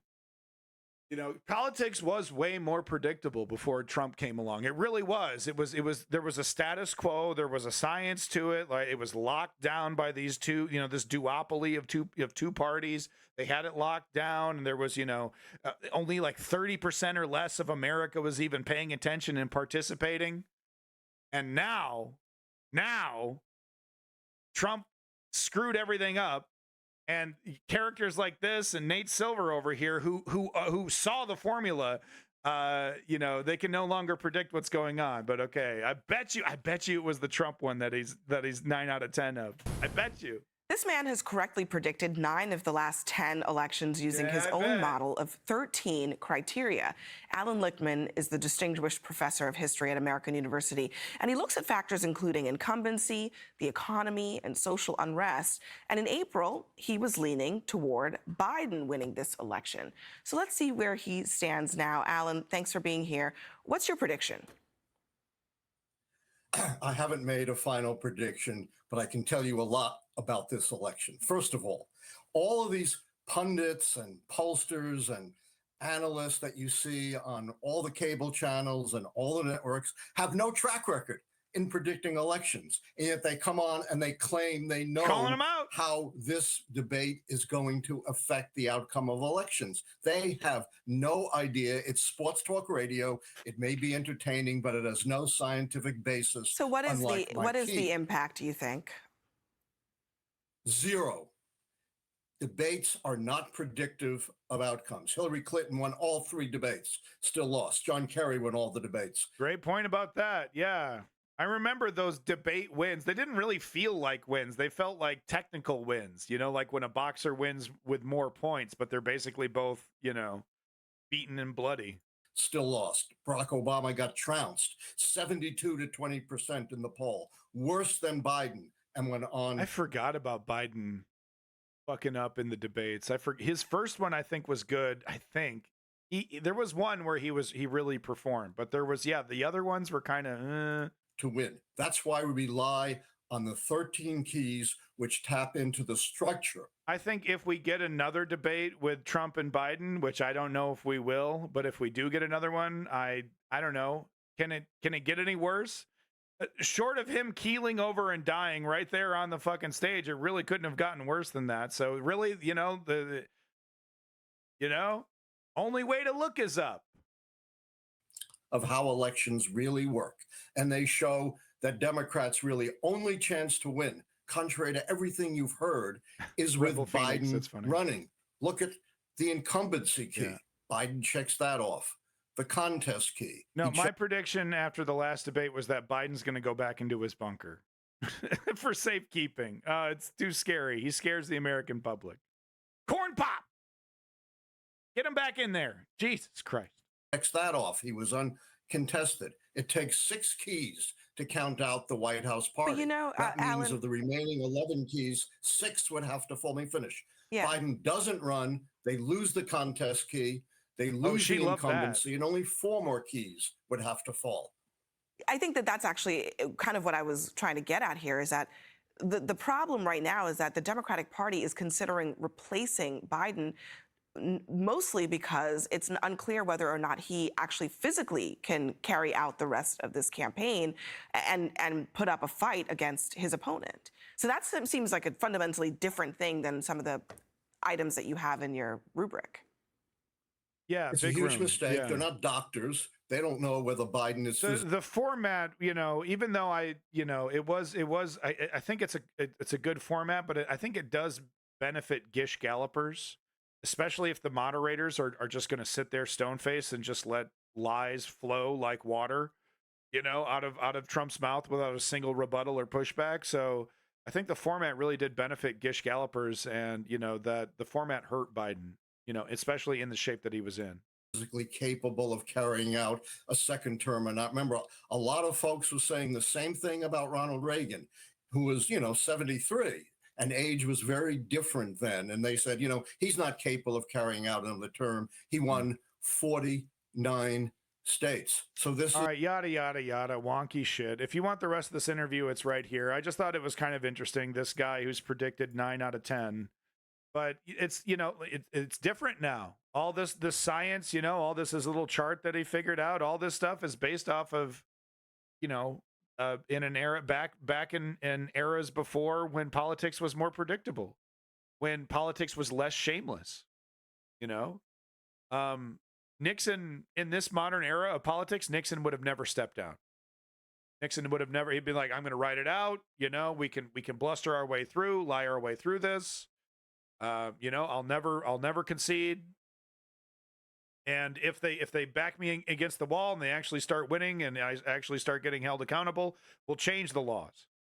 That's the current plan for the Republican Party. So here's that fact check that I promised. It's a doozy, and I do think this is fair because look, I've been shitting on Biden the entire time, and rightfully so. But that has been shadowing and distracting from Trump's torrent of lies, and it really was just an absolute torrent of lies. Dana Bash and fucking Jake Tapper sat there like mannequins, embarrassing the entire profession of journalism. And they didn't push back on Trump's lies even once. The best that we got out of them was them repeating a question twice, allowing Trump more airtime to lie, and then moving on to the next question. Oh, they also, made sure to stop Biden, interrupt Biden at key moments as well. But that was probably just because he was rambling. But no, here's the fact check here. Because like CNN promised to fact check. They didn't specify when the fact check was going to happen. Apparently, please correct me if I'm wrong here, but if I heard this correctly, there was some last minute complaints from the Trump administration about the fact checking, and then CNN agreed to do the fact checking after the debate. So this aired about an hour and a half after the debate, well after 99.9% of people have turned this off. But here we go. Here's the fact check about the torrent of lies. But it, in this post-truth politics, it doesn't really matter. And that's once again, that's what makes one of the things that makes the DNC so bad at politics. They're always responding. They're never in front. They're never on the attack. And that's always been the case. And it really does seem the media, I don't know if they do this intentionally or not, but they buttress that. The Trump list, it is way, way longer. So deep breath.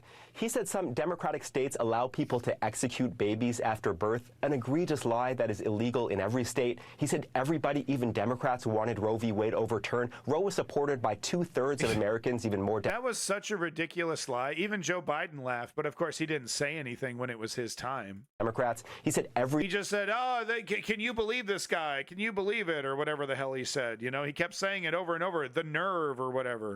Over and over again, but I think he was like, he wasn't, you know, he couldn't remember what he was responding to, so he just used a generic term. I don't know. Every legal scholar wanted Roe overturned, abortion returned to the states. Legal scholars have told me directly this is not true. He said the U.S. currently has the biggest budget deficit ever. No, that happened under Trump in 2020. He said the U.S. currently has a record trade deficit with China. That also happened under Trump in 2018. He said Biden personally gets a lot of money from China. Zero evidence of this. He said there were no terror attacks during his presidency. In fact, there were multiple attacks. He said Iran didn't fund Hamas, Hezbollah, other terror groups. All those feelings you have when you have a conversation with a Trump supporter, when they start saying, you know, the economy was good and there was no war and everything was great and things were really blowing up and, you know, in a good way and things were just so great.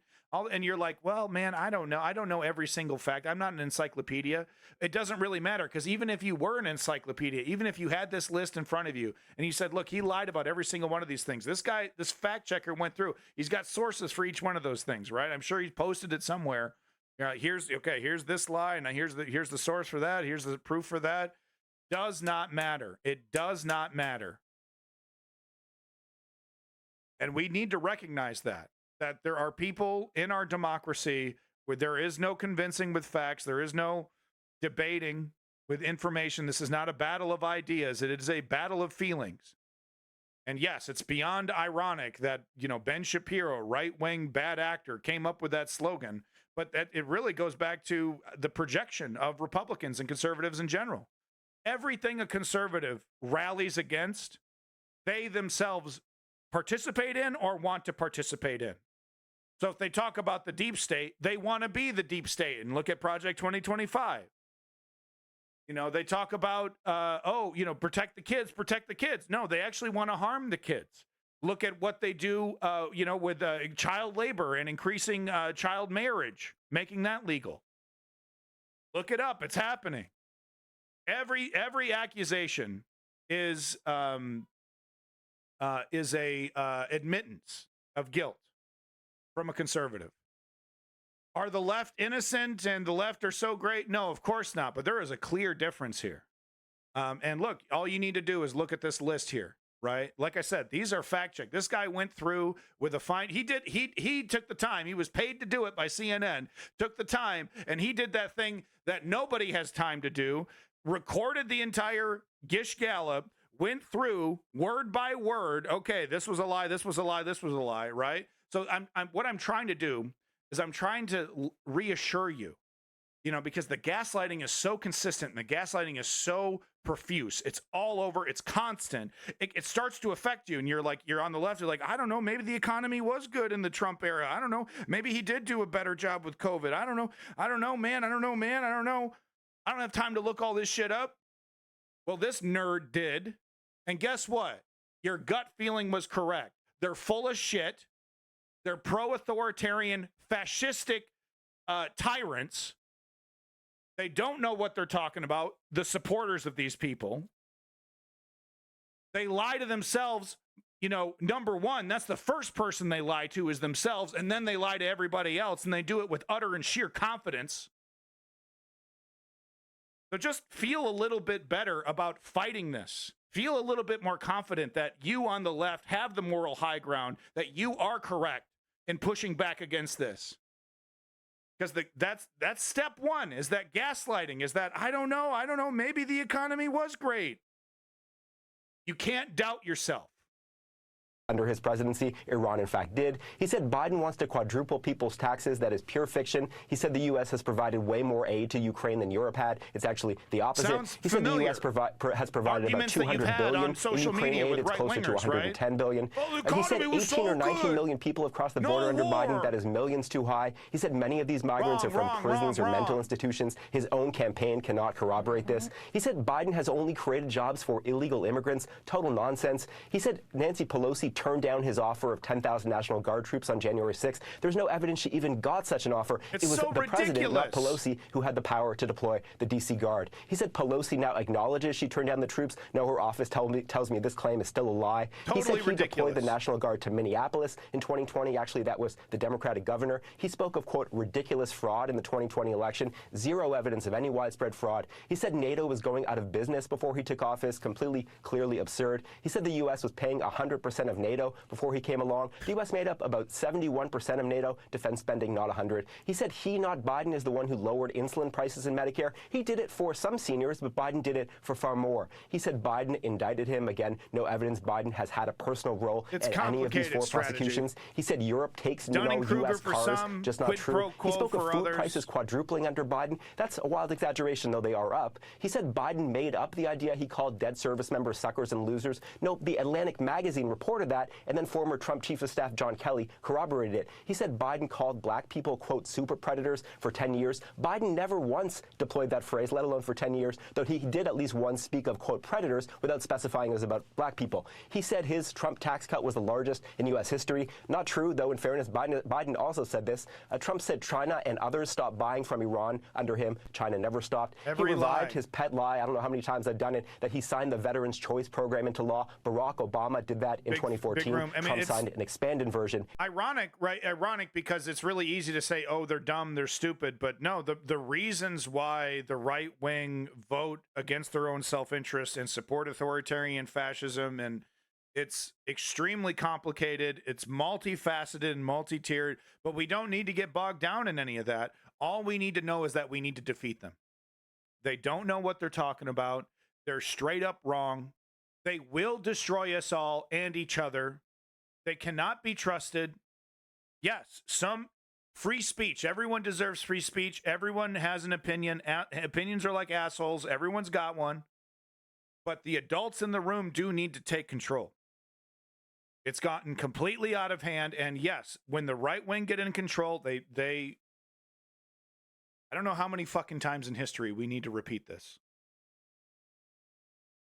I don't know how many times that we need to learn this lesson. In 2018. And finally, Trump said Biden got rid of that veterans program. Biden has not done that.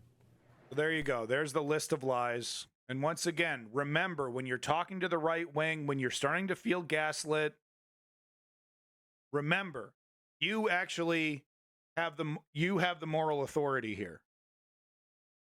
Not these pious hypocrites on the right.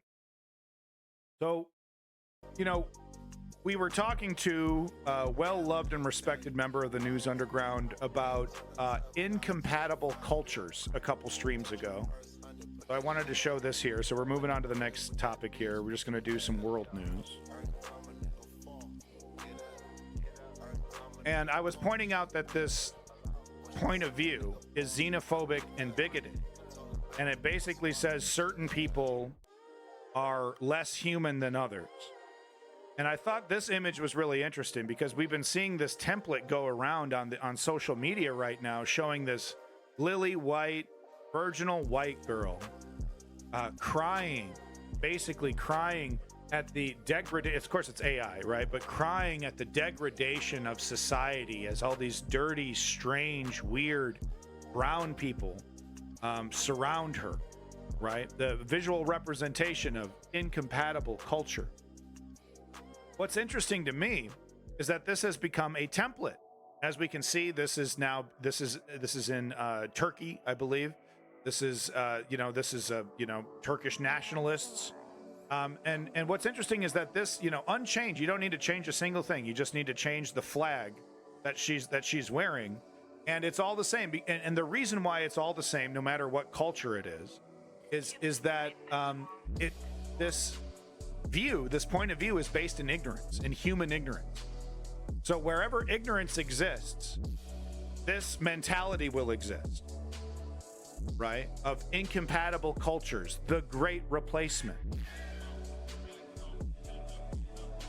Let's ignore the fact that you know, we're all human beings. We're all human beings. We all want the same goddamn thing at the end of the day. We want peace, we want security, we want, you know, a happy family, happy life. We want to feel fulfilled in our hobbies and our endeavors and our job. Same shit, doesn't matter where. Doesn't matter the color.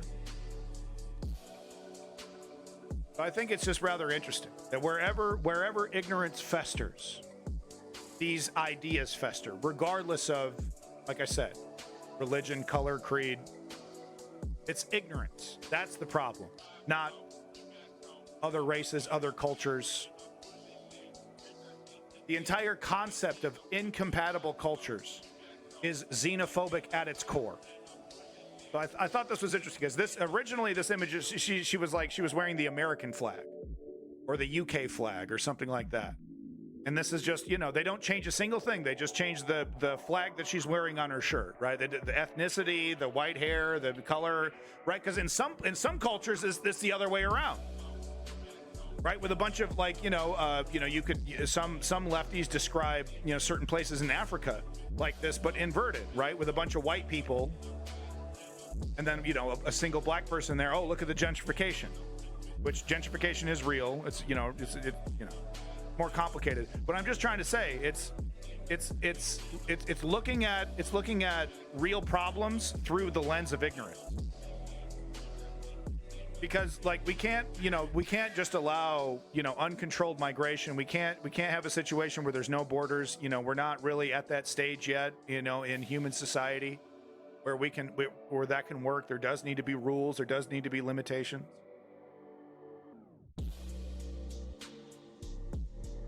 I thought this was interesting, right? That this template has been coming up after our conversation about incompatible cultures and how disgusting and xenophobic that entire concept is. So we already talked about France. I found this tweet here to be interesting. Let me just turn the tunage down just a touch. Found this tweet to be interesting. We want to live our lives without being hated or bombed. Yes, yeah, absolutely. So I found this tweet to be interesting. I'm reading all your comments, folks. I'm not able to. Nicholas, welcome back. Welcome back, ROB, by the way. I'm not able to read every single one out loud, but I am reading your comments. Thank you so much for viewing and for participating in the News Underground. I do appreciate it. You guys are the real heroes. That's true. You're heroes for viewing my stream. Heroes. You get a cookie and a medal. All right, so no, back to this over here, world news. So we've been following what's happening in Argentina. Millie, however you want to say it. I'm sure there's a correct way of saying it that I'm not saying. But no, he promised this. He promised, I'm going to crash the economy. I'm going to wreck everything. I'm Miley Cyrus in her slut era. I'm a wrecking ball. Watch out. Thor's brother. Right? Weren't they dating? I always think it's funny that Alanis Morissette, you know, that Jagged Little Pill album, she was in love with that comedian, that corny ass comedian from Full House. The guy's like a cartoon. He like makes a bunch of cartoon funny noises, and like Alanis Morissette was like, "You fucking left me!" Ah! Anyway, back to Argentina here. We've been following this. Milei, you know, famously with a chainsaw, saying, we're gonna destroy the old way, the old left-wing way, the old neoliberal way. And let's be real, the austerity, the way that I don't know if you want to call them neoliberals, whatever you want to call the left-wing contingent, they were extremely corrupt. They were not fixing the problems. And this extreme right-wing libertarian anarcho-capitalist came in promising, look, we're going to get us on the dollar. We're going to change things up. And to be fair, on paper, some of these ideas, not so crazy. What's crazy is you're going to ram them up the country, it's not going to feel good. It's too quick. There's no lube. You know what I mean? Just going crazy. Up to the elbow. Happening too damn quick. Of course, Elon Musk thinks this is great. So this is, end wokeness, right-wing, stochastic terrorist, end wokeness. Holy shit, Argentina just elected Javier Milei as the next president. History has been made today. Prosperity is ahead for Argentina. So the usual bad actors cheering on this move from an, like I said, anarcho-capitalist that has kept his promise. The economy is completely destroyed. And get this, he doesn't even have the power to, to do a lot of the big changes that he promised. So he made it just like a right-wing populist does, makes a lot of promises, knocks down a couple walls in your house, and then is like, I don't know how to build walls. You know how to build walls? I mean, I knocked the fuck out of your walls. We got no kitchen. We got no living room. It's basically just a big wide space filled with debris. I don't know how to clean either. I can't clean. I don't clean. my nanny cleaned. But do you know how to build? I don't know how to build a single wall in this house. If you get the metaphor. So here's the current state of the Argentinian economy. Literally out of the grapes of wrath. What you are seeing is produce that no one has the money to buy. And what happens to produce, if you don't have the money, if they're not going to make a profit from it, they have to destroy it. Even though it's food, even though if you can't sell it for 50 cents an orange, you should give it away before it spoils. That's the moral thing to do. They can't do that. That'll hurt the market. And you heard me mention the grapes of wrath, and I thought this was so amazing. Someone put the entire thing in here, and this is it. This perfectly explains the situation. It was happening then, and it's happening now. Listen to this. Quote from John Steinbeck's The Grapes of Wrath. Stick with me here. These are beautiful words. The works of the roots of the vines of the trees must be destroyed to keep up the price. And this is the saddest, bitterest thing of all. Carloads of oranges dumped on the ground. The people came for miles to take the fruit, but this could not be.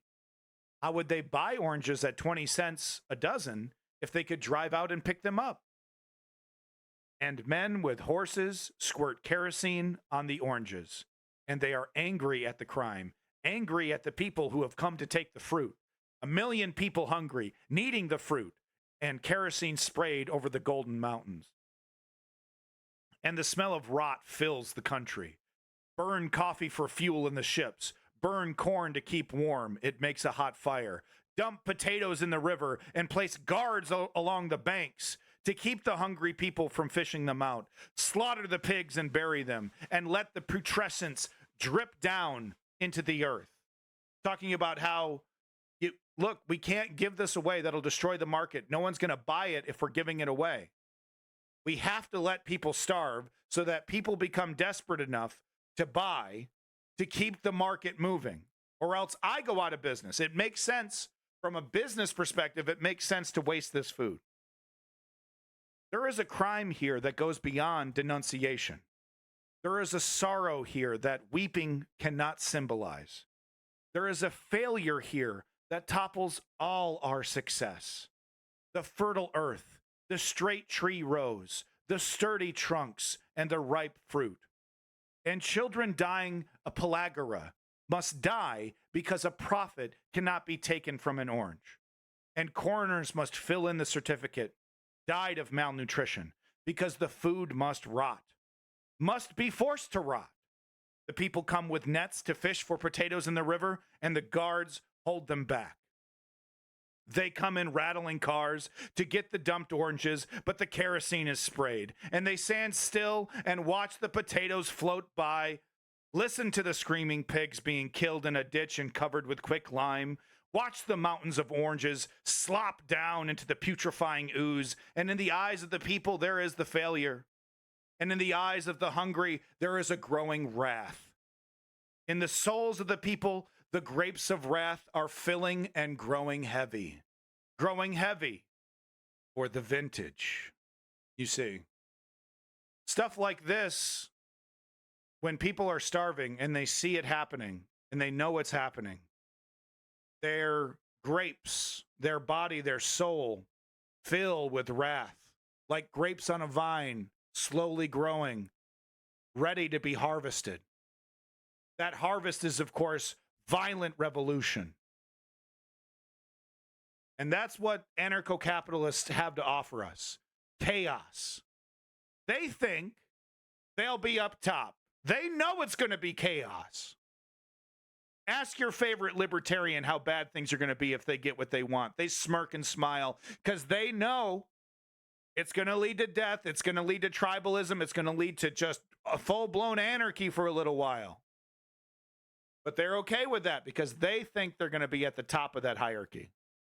Every one of them, the most disgusting, pathetic, weak, cowardly libertarian you know, and they're all like it. They all fit that fucking archetype. Weak little cowards who want to push people around with the weight of their wealth. They think they'll be at the very top. They think they're going to be Master Blaster.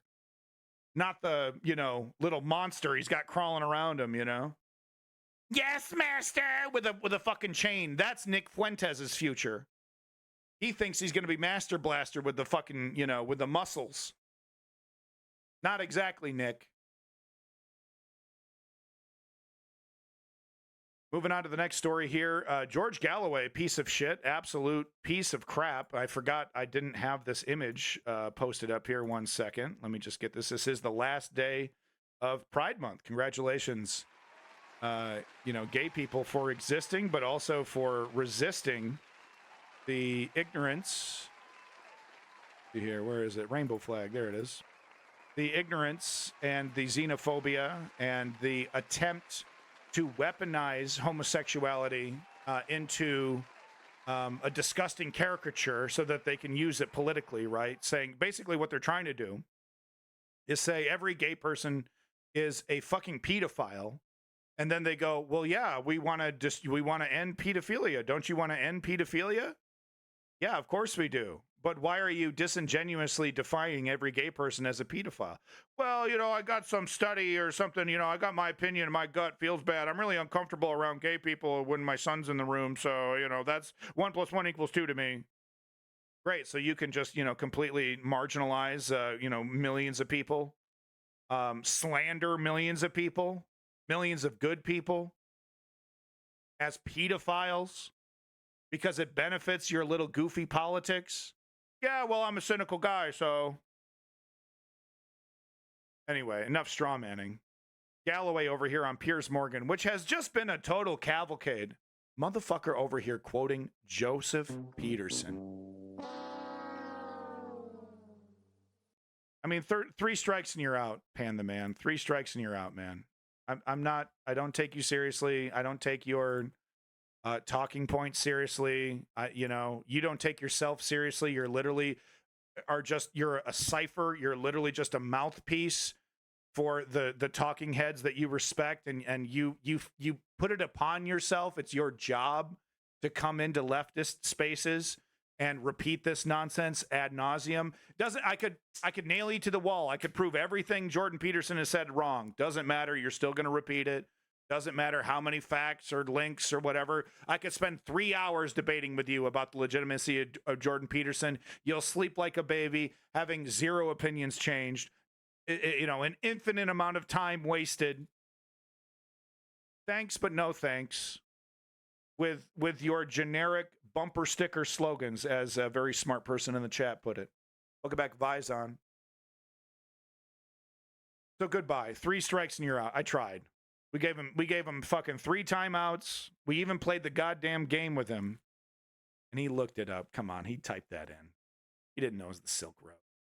All right, anyway, back to George Galloway, who is a turf, an ignorant fool, a useful idiot, and also a cynical grifter. You can never really tell, right? Because you can't look into the hearts of men, right? You can't look into their mind. You can't really tell how they feel, where they stand.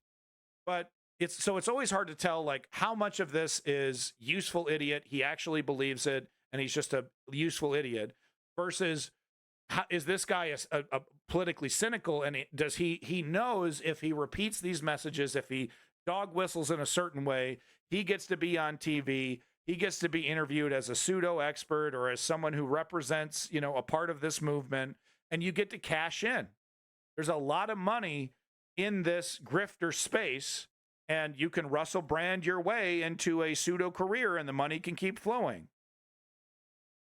It's always hard to tell. Like I said, you can never really tell. So there's really not much point in, like, debating too long just for entertainment purposes, sure. So that's what I'm trying to say here. I don't know how much of this he actually believes versus how much he's pandering. Doesn't really matter. He's an ignorant fool. So listen to him and his opinions on Ukraine, and you'll see what I mean here. Yeah. You're ready to send your children to war to decide which side of a line. Sorry, we'll get this, talking about the Ukraine more, we'll get this repeated here. Yeah. You're ready to send your children to war to decide which side of a line Kupiansk lies when it's been in 4 countries in 100 years. I'm not. I'm prepared to die to defend Tunbridge Wells. You may be surprised. So you're prepared to die to defend sovereign democracy? I'm a British. Just not if it's not here. I'm a British politician, and I will die to defend Britain and its legitimate. What if he invaded France or Germany? I wouldn't die for Macron or Schultz. So only here? Only here. You'd only die for here? I think that we have a duty to defend the interests of our own people. And no duty to defend democracy? Our own. But what's democratic? Master Meatball, I'm doing a little look myself, and yeah, maybe I should be a little bit more critical of my Twitter links there. I'm not finding much either. I might be wrong in that reporting. Certainly not wrong with the John Steinbeck. But yeah, I'm doing a little look myself. I'm trying to back that up. Not really finding much. Might have successfully called me out on that one. About what we have. This democracy you talk of is a farce. Trump versus Biden, that's your democracy? You want me to die for that? That democracy is a farce. So listen to that. Listen to these traitors, and listen to that bad actor right there, right? I fight and die for democracy. Not if it's going to not if people that I disagree with get free speech.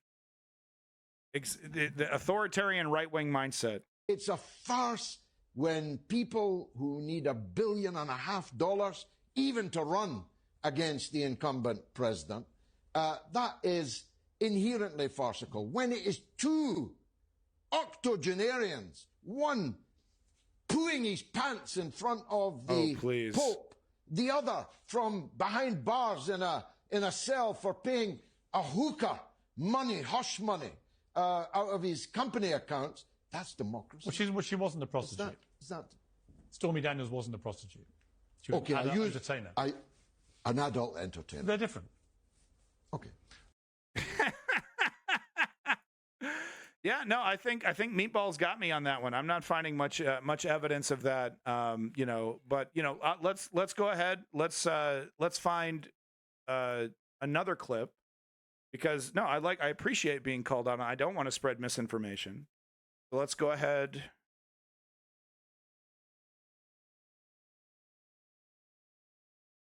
And let's do an Argentinian economy update. Let's see here. We got 9 months ago. No, here we go. Joe Blogs. No, not very interesting. 2 months ago, 2 weeks ago from Al Jazeera. Economic turmoil. I mean, there's a lot of evidence here. I've been covering this for quite a bit, but I don't want to spread misinformation about oranges. Because, yeah, when I was looking it up online, I was running into the same information that that's normal farming, that there isn't any specifics with oranges. So I don't like to spread misinformation. I like to be called out on it. Let's try to find some current information here. I would prefer to not do an Al Jazeera for obvious reasons. Wait, why did I go live? No, I don't want live. I want today. Let's try to get something today. Wow, pathetic. Really? That's all we got? Okay, this week. What is this? Are these all filters being applied? Come on, baby. Come on, YouTube. Why you got to embarrass daddy? Here we go. Benny Johnson. Yeah, okay. Well, he's a good actor. Argentina's Trump miracle. So Benny Johnson. By the way, Benny Johnson, smiles and smirks at the idea of a Christo-fascist theocracy running America, and he thinks it's really cool if that were to happen, because then we could go after lefties with violence and force them to be Christians. This is the kind of shit that he talks about on the daily. Javier Milei, economic miracle, 0% inflation after firing 70,000 government employees. So that's what he's reporting on. Very interesting. Of course, everyone else saying this is a total disaster. But I'm sure Benny, he knows what he's talking about, right? I'm sure he knows what's going on. How is Argentina faring under Javier Milei? Global business. All right, we'll go ahead. We're going to have to do the Al Jazeera. I'm sorry. There is a BBC report about the poor searching for food in dumps. I've not fully read, but this happens in other countries also. Yeah. I mean, that doesn't make it a good thing. I'm sure you would agree, Mr. Meatball. Al Jazeera Podcasts. So this is only 24 hours old here. Today, a crucial vote in Argentina. Many people refer to this omnibus bill as trying to pass an elephant through a door. With more radical economic reforms on the way, how ordinary people have experienced 6 months of President Javier Milei. I'm Malika Bilal, and this is The Take. Just going to do a couple minutes of this here, and I'm doing this mainly because I don't want to embarrass myself by spreading misinformation. For months now, Argentinians have been taking to the streets to protest. I am a retired teacher, and I do not want to be the last generation of retirees in my family. I want my sister, who is a doctor, to be able to retire. My niece, who is a student, and my daughters. That bothers me how easily I was duped by Twitter. I haven't been on Twitter in a couple months, and then I come back to it, and I already feel my mental health reducing, and I'm already spreading misinformation. Interesting. Who are professionals. Yeah, we covered that already, David. They will not be able to retire if the pension package passes today. The protests have all been leading up to a vote happening in their parliament on a huge package of economic reforms. It's part of President Javier Milei's grand plan to transform Argentina. He's a libertarian and anarcho-capitalist who has literally said in many interviews that he is a mole. I love it. I love being the mole in the state. Yeah, he does talk like that. He sounds like Grover from Sesame Street. I'm the one who destroys the state from within. It's like having infiltrated enemy lines. That is going to destroy the Argentine. All right, well, I definitely killed it with the John Steinbeck there, but I did not kill it by spreading misinformation. I'm going to go ahead and call it. I was spreading misinformation. I can find no evidence of Argentinian orange farmers dumping oranges because they cannot sell them. Does that mean everything's hunky-dory in Argentina? Absolutely not. Does that mean we need to do a special 1-hour special on Argentina coming up in the next stream? Yes, it does. And we will be doing that to make up for my ridiculous reporting. I should be more careful. And thank you, big props to Master Meatball for calling me out on that. Thank you. Looking me up and calling me out. Appreciate it. All right, so we will get back to that. We were talking about Galloway here. So when it comes to defending the Ukrainian democracy, bad actors like George Galloway say, that's not a democracy I'm willing to die for. So shamelessness, writ large, shamelessness brought, right to the forefront here. I guess if we're going to talk about legitimate democracies, I guess George Galloway is saying Russia is more legitimate than Ukraine. Pretty goddamn ridiculous what these people will say to defend their toxic worldview. And I think when it comes to George Galloway, I think I'm more willing to say that he's more of a self-aware, cynical, bad actor, that he knows he's a useful idiot for a certain narrative. I don't know how much of a true believer he really is. I really get the feeling of cynicism from him, but then again, that's just a feeling. Anyway, moving on. Did promise that we're going to talk about this idiot ever so briefly, but thank you, Chem Goblin, for this link in the Discord. Rapper Kanye West came to Moscow, so I was kind of hinting at, the main reason why I want to show this is, characters like Kanye West who are idiots. They're dumb. They're not smart. Okay, very talented, person who can make music, but we see this in the world all the time. Talented brain surgeon, full-blown MAGA. He's a genius when it comes to what he's doing, what he's into. But then he's not really paying attention to the rest of anything, or scatterbrained in some cases. So human beings are like that. Kanye West has not apologized for any of his statements. I mean, maybe in a superficial way. I don't want to lose the money train. Please, Adidas, don't, cancel my contract kind of way. We've seen half-hearted apologies, but he's never really said, I'm sorry about my, my previous comments on I Love Hitler. I'm sorry about my previous comments on the history of slavery, etc., etc. He's never apologized for any of that. So the main characteristic of characters like Kanye West, who are, pampered multimillionaires, is that they confuse contrarianism with, being clever. It's kind of, for them, it's kind of a shortcut. Kanye West ultimately knows he's kind of a dum-dum. But, hey, if I'm a contrarian, I get to emulate the appearance of intellectualism. I get to, I have an opinion. Oh, everyone's dumping on Russia. The mainstream's dumping on Russia. Oh, well, we know who runs the mainstream media. We know who runs that. Just asking questions, by the way. But we know who runs the media. So, maybe Russia good? Maybe Russia good. Because everyone don't like Russia. Kanye, would you like to sit down for 45 minutes and watch a documentary on the history of Russia, maybe in Chechnya, in Georgia? Maybe we can go over how, Russia, has treated the Caucasus, and no. I saw a 30-second TikTok. I saw of Tucker Carlson talking about how wasteful and ridiculous it is to spend all this money in Ukraine. I'm good. Oh, you don't want long form information giving you, sources and, rich information about the topic that you're talking about? No, I had an expert condense that information and present me the most important parts on my favorite social media of choice. I don't need to really look into it. I can trust that Tucker Carlson is giving me the straight dope. Because, I mean, when he talks, it sounds good. It feels good. He's saying the things that I want to hear. So it feels good. So it must be right. You see how you can slip into that? So this news really doesn't surprise me one bit, that Kanye West is hanging out with, in Moscow. Like I said, it's all about the information you choose to consume. If Mr. West decided to do a little digging into the crimes of the Russian Empire, he might see that it's not the best idea to support a legitimate tyrant.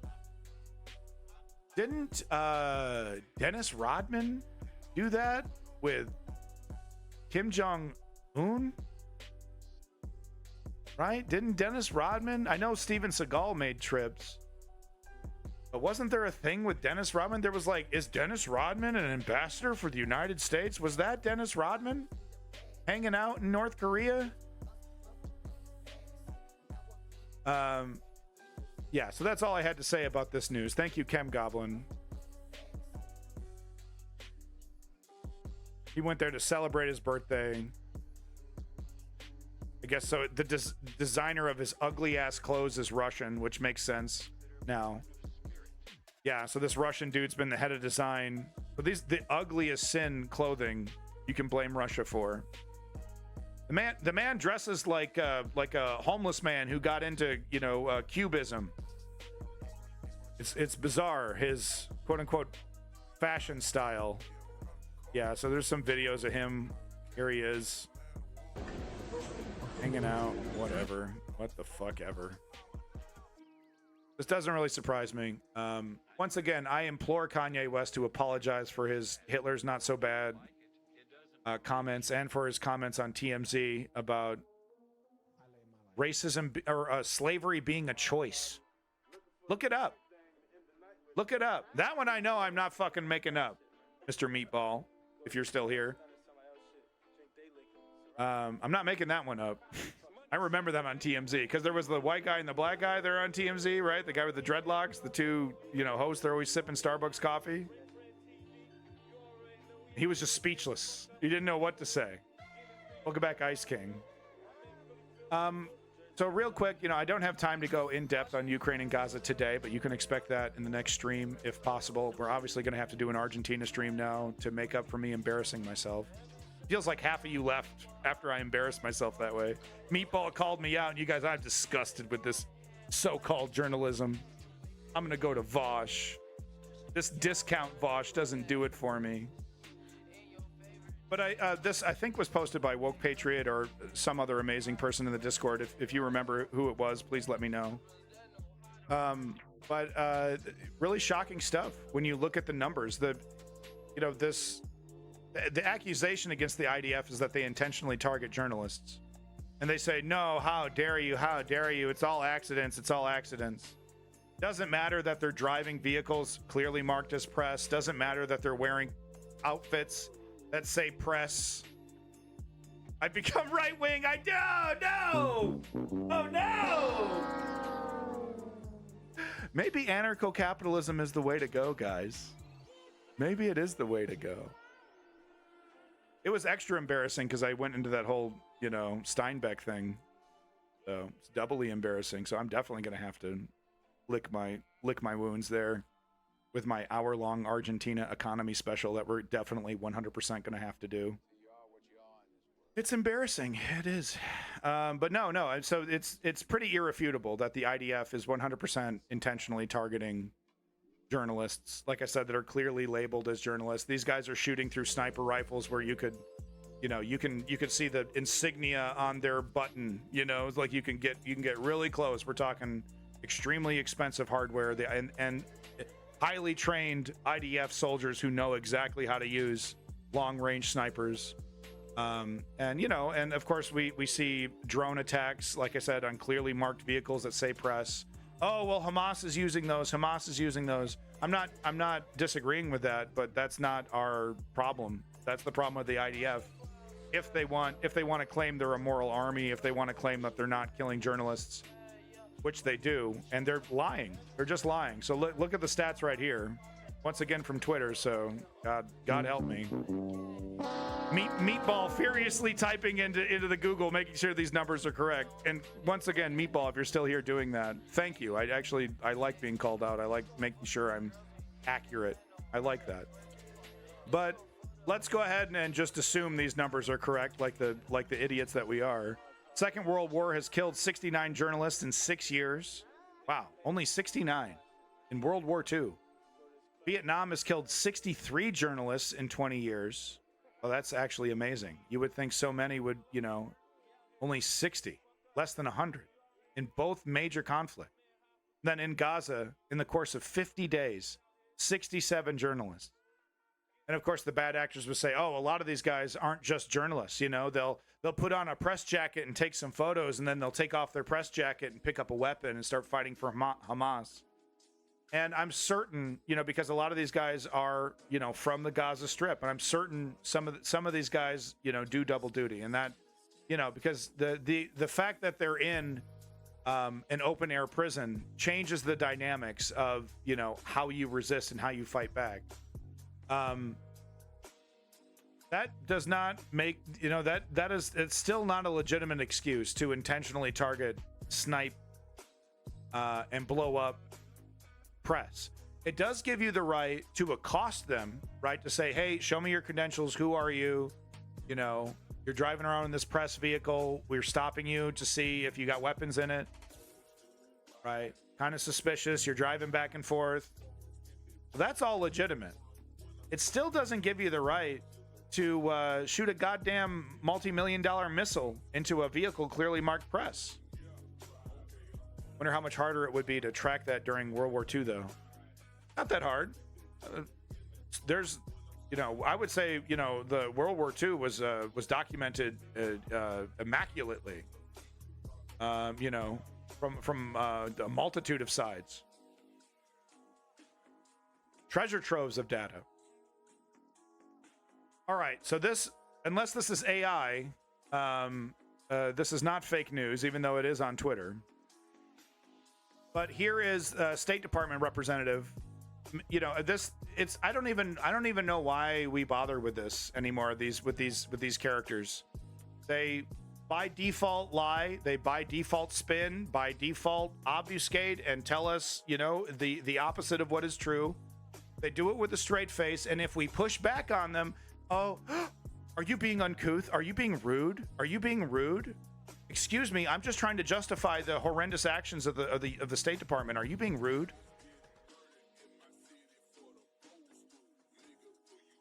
It's a really unique and interesting dynamic where we have to pretend like this is somehow legitimate in any kind of way. But yeah, here's this. I can't even remember which horrible thing he's justifying. Which one is it? Do you have any reason to believe that the IDF claims more? Right. Yeah. So this has to do with Israel and Gaza. Sorry, do you have any reason to believe that the IDF claim is more credible than the MSF claim? So both things can be true. What MSF claimed was that he was a doctor who was a member of MSF. Right. So this is about the doctor that Israel killed, this head doctor. Israel claims he was a rocket maker, that he was manufacturing rockets for Hamas on top of his doctor duties. They've presented this evidence with zero. They presented this with zero evidence. They don't have a single, trust us, just trust us, just trust us. Very exactly the way the United States did it when we took out a whole family. Oh, there was a bunch of terrorists in there. Trust us. Oh, yeah, we had data. We had data. Trust us. No follow-up, 6 years later. Oh, that investigation we did into the wrongdoing, oh, yeah, we were innocent. They were all terrorists. Meanwhile, eyewitness reports are like, yeah, there was no terrorism. It was a wedding party. We were all chilling. And then all of a sudden, hellfire rained down, and a bunch of us were dead seconds later. A bunch of us are terrorists now, by the way. Same shit. Same exact shit with the United States. Oh, wait and see on the investigation. Kill. Oh, we're keeping track of it. Don't worry. We keep ourselves accountable. Okay. What Israel claimed is that that's wrong? No, I'm not saying that's wrong. What Israel claimed is that he was a doctor who was a member of MSF who was also a terrorist involved in Palestinian Islamic Jihad's rocket program. My point is, neither of those are United States verified information. Right, so when I get asked about the IDF claim, but he was a doctor and he was also involved in Hamas's missile program, rocket program. Yeah. How? I don't know. That goes to my. Did the IDF tell you? They put out a statement on this. This goes to my exact point that you see claims made by various parties on the ground, and then oftentimes you see conflicting claims made by the IDF. We will reach out to our Israeli partners about. But in the meantime, we're going to go ahead and the State Department is going to repeat the lie that this guy was making rockets, and the mainstream media is going to repeat what we said about this guy making rockets, and then you watch a report on Morning Joe, and it's like Gazan doctor who was also a confirmed member of the Hamas rocket team. Meanwhile, it's literally just some shit someone from the Israeli government made up. And they were asked, okay, do you got proof? Yeah, we're working on that. In the meantime, trust us, bro. And the mainstream media trusted. Oh, yeah, we got legitimate sources. What do you mean? What are you talking about? It's all legitimate. And it comes so quickly. Like the next day, you're talking about something else completely, right? This was a blip, this assassination of this major doctor that was really popular, a big part of the medical system. He's gone. One more pillar of the Gazan health system destroyed, and oh yeah, he was terrorist. Yeah, we'll get back to you. Okay, moving on. Hold on. We will reach out to our Israeli partners for more information about these. But oftentimes when I'm asked for definitive conclusions about the specifics of a strike, we are operating on incomplete information. And that's why as frustrating as it is why I can't offer a definitive conclusion about any one strike. In history where And so, like, once again, I mean, that's one thing to say, oh, we want to confirm it first before we put our weight behind it. Well, that's okay. But the problem is that, like I said, it's assumed as truth. Or, and like I said, quietly a correction will come out. Oh, by the way, but, like I said, they'll conclude these investigations, find that they did no wrongdoing, and it'll be a blip in the AP, 9th page down. Oh, yeah, the IDF released a statement about the crimes they committed 6 months ago. Totally guilty. Moving on. You're like, oh, yeah, crimes of 6 months ago. What are you even talking about? The cavalcade of crimes. In a way, it's a kind of Gish Gallop, right? An atrocity Gish Gallop. It's 2.5 hours. I don't have time to talk about the Supreme Court today. I'm sorry.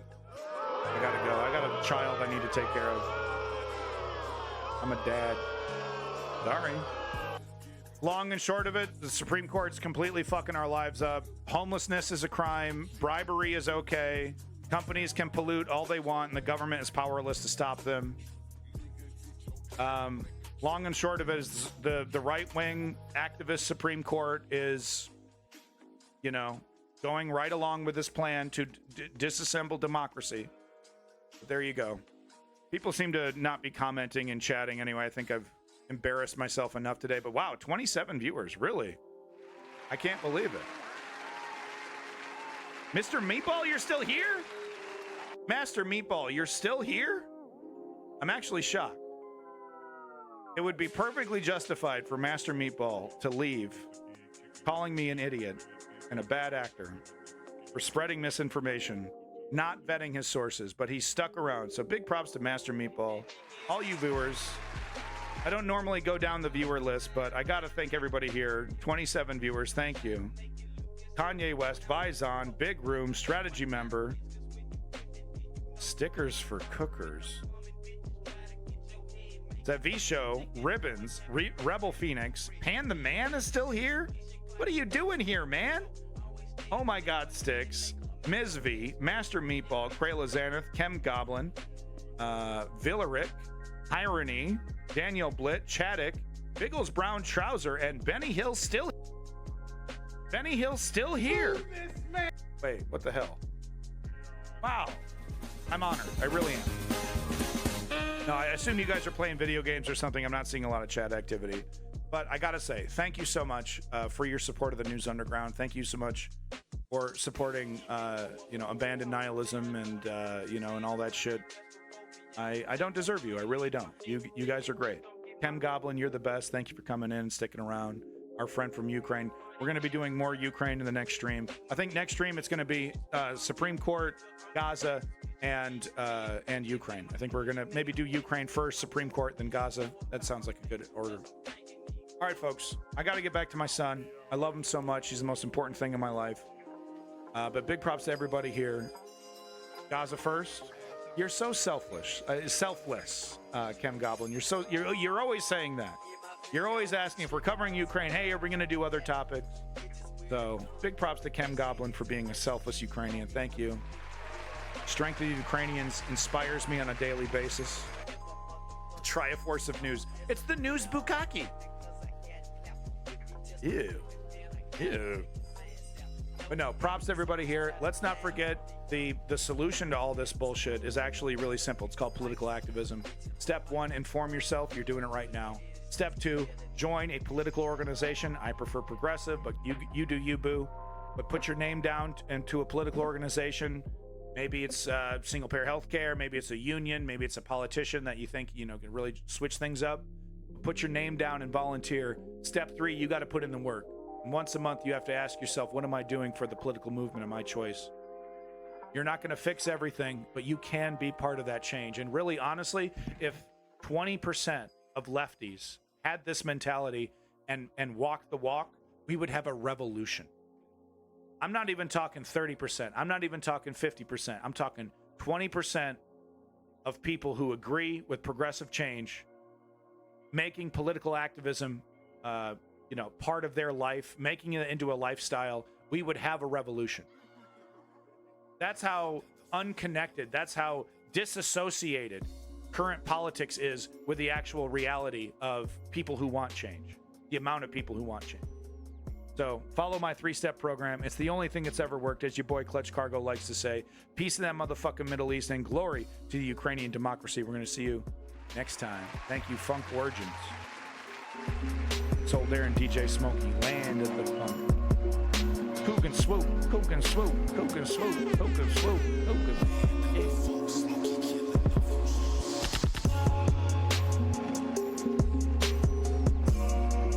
that DJ Smokey.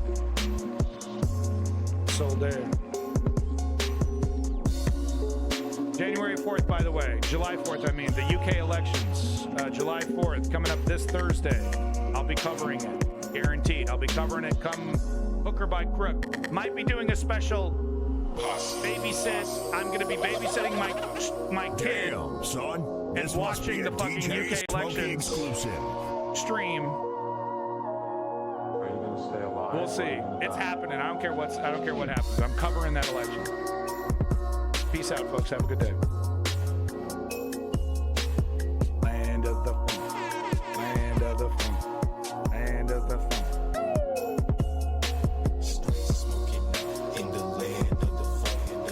Don't forget my social medias. I don't know. Here, I don't have the link. I'm too lazy to get it. Search bowel infection on TikTok and I'll come right up. Search stub toe on Instagram and I'll come right up. If you search brain tumor on YouTube, I'm the first search result. Land of the funk. Land of the funk. Farting in my trunk.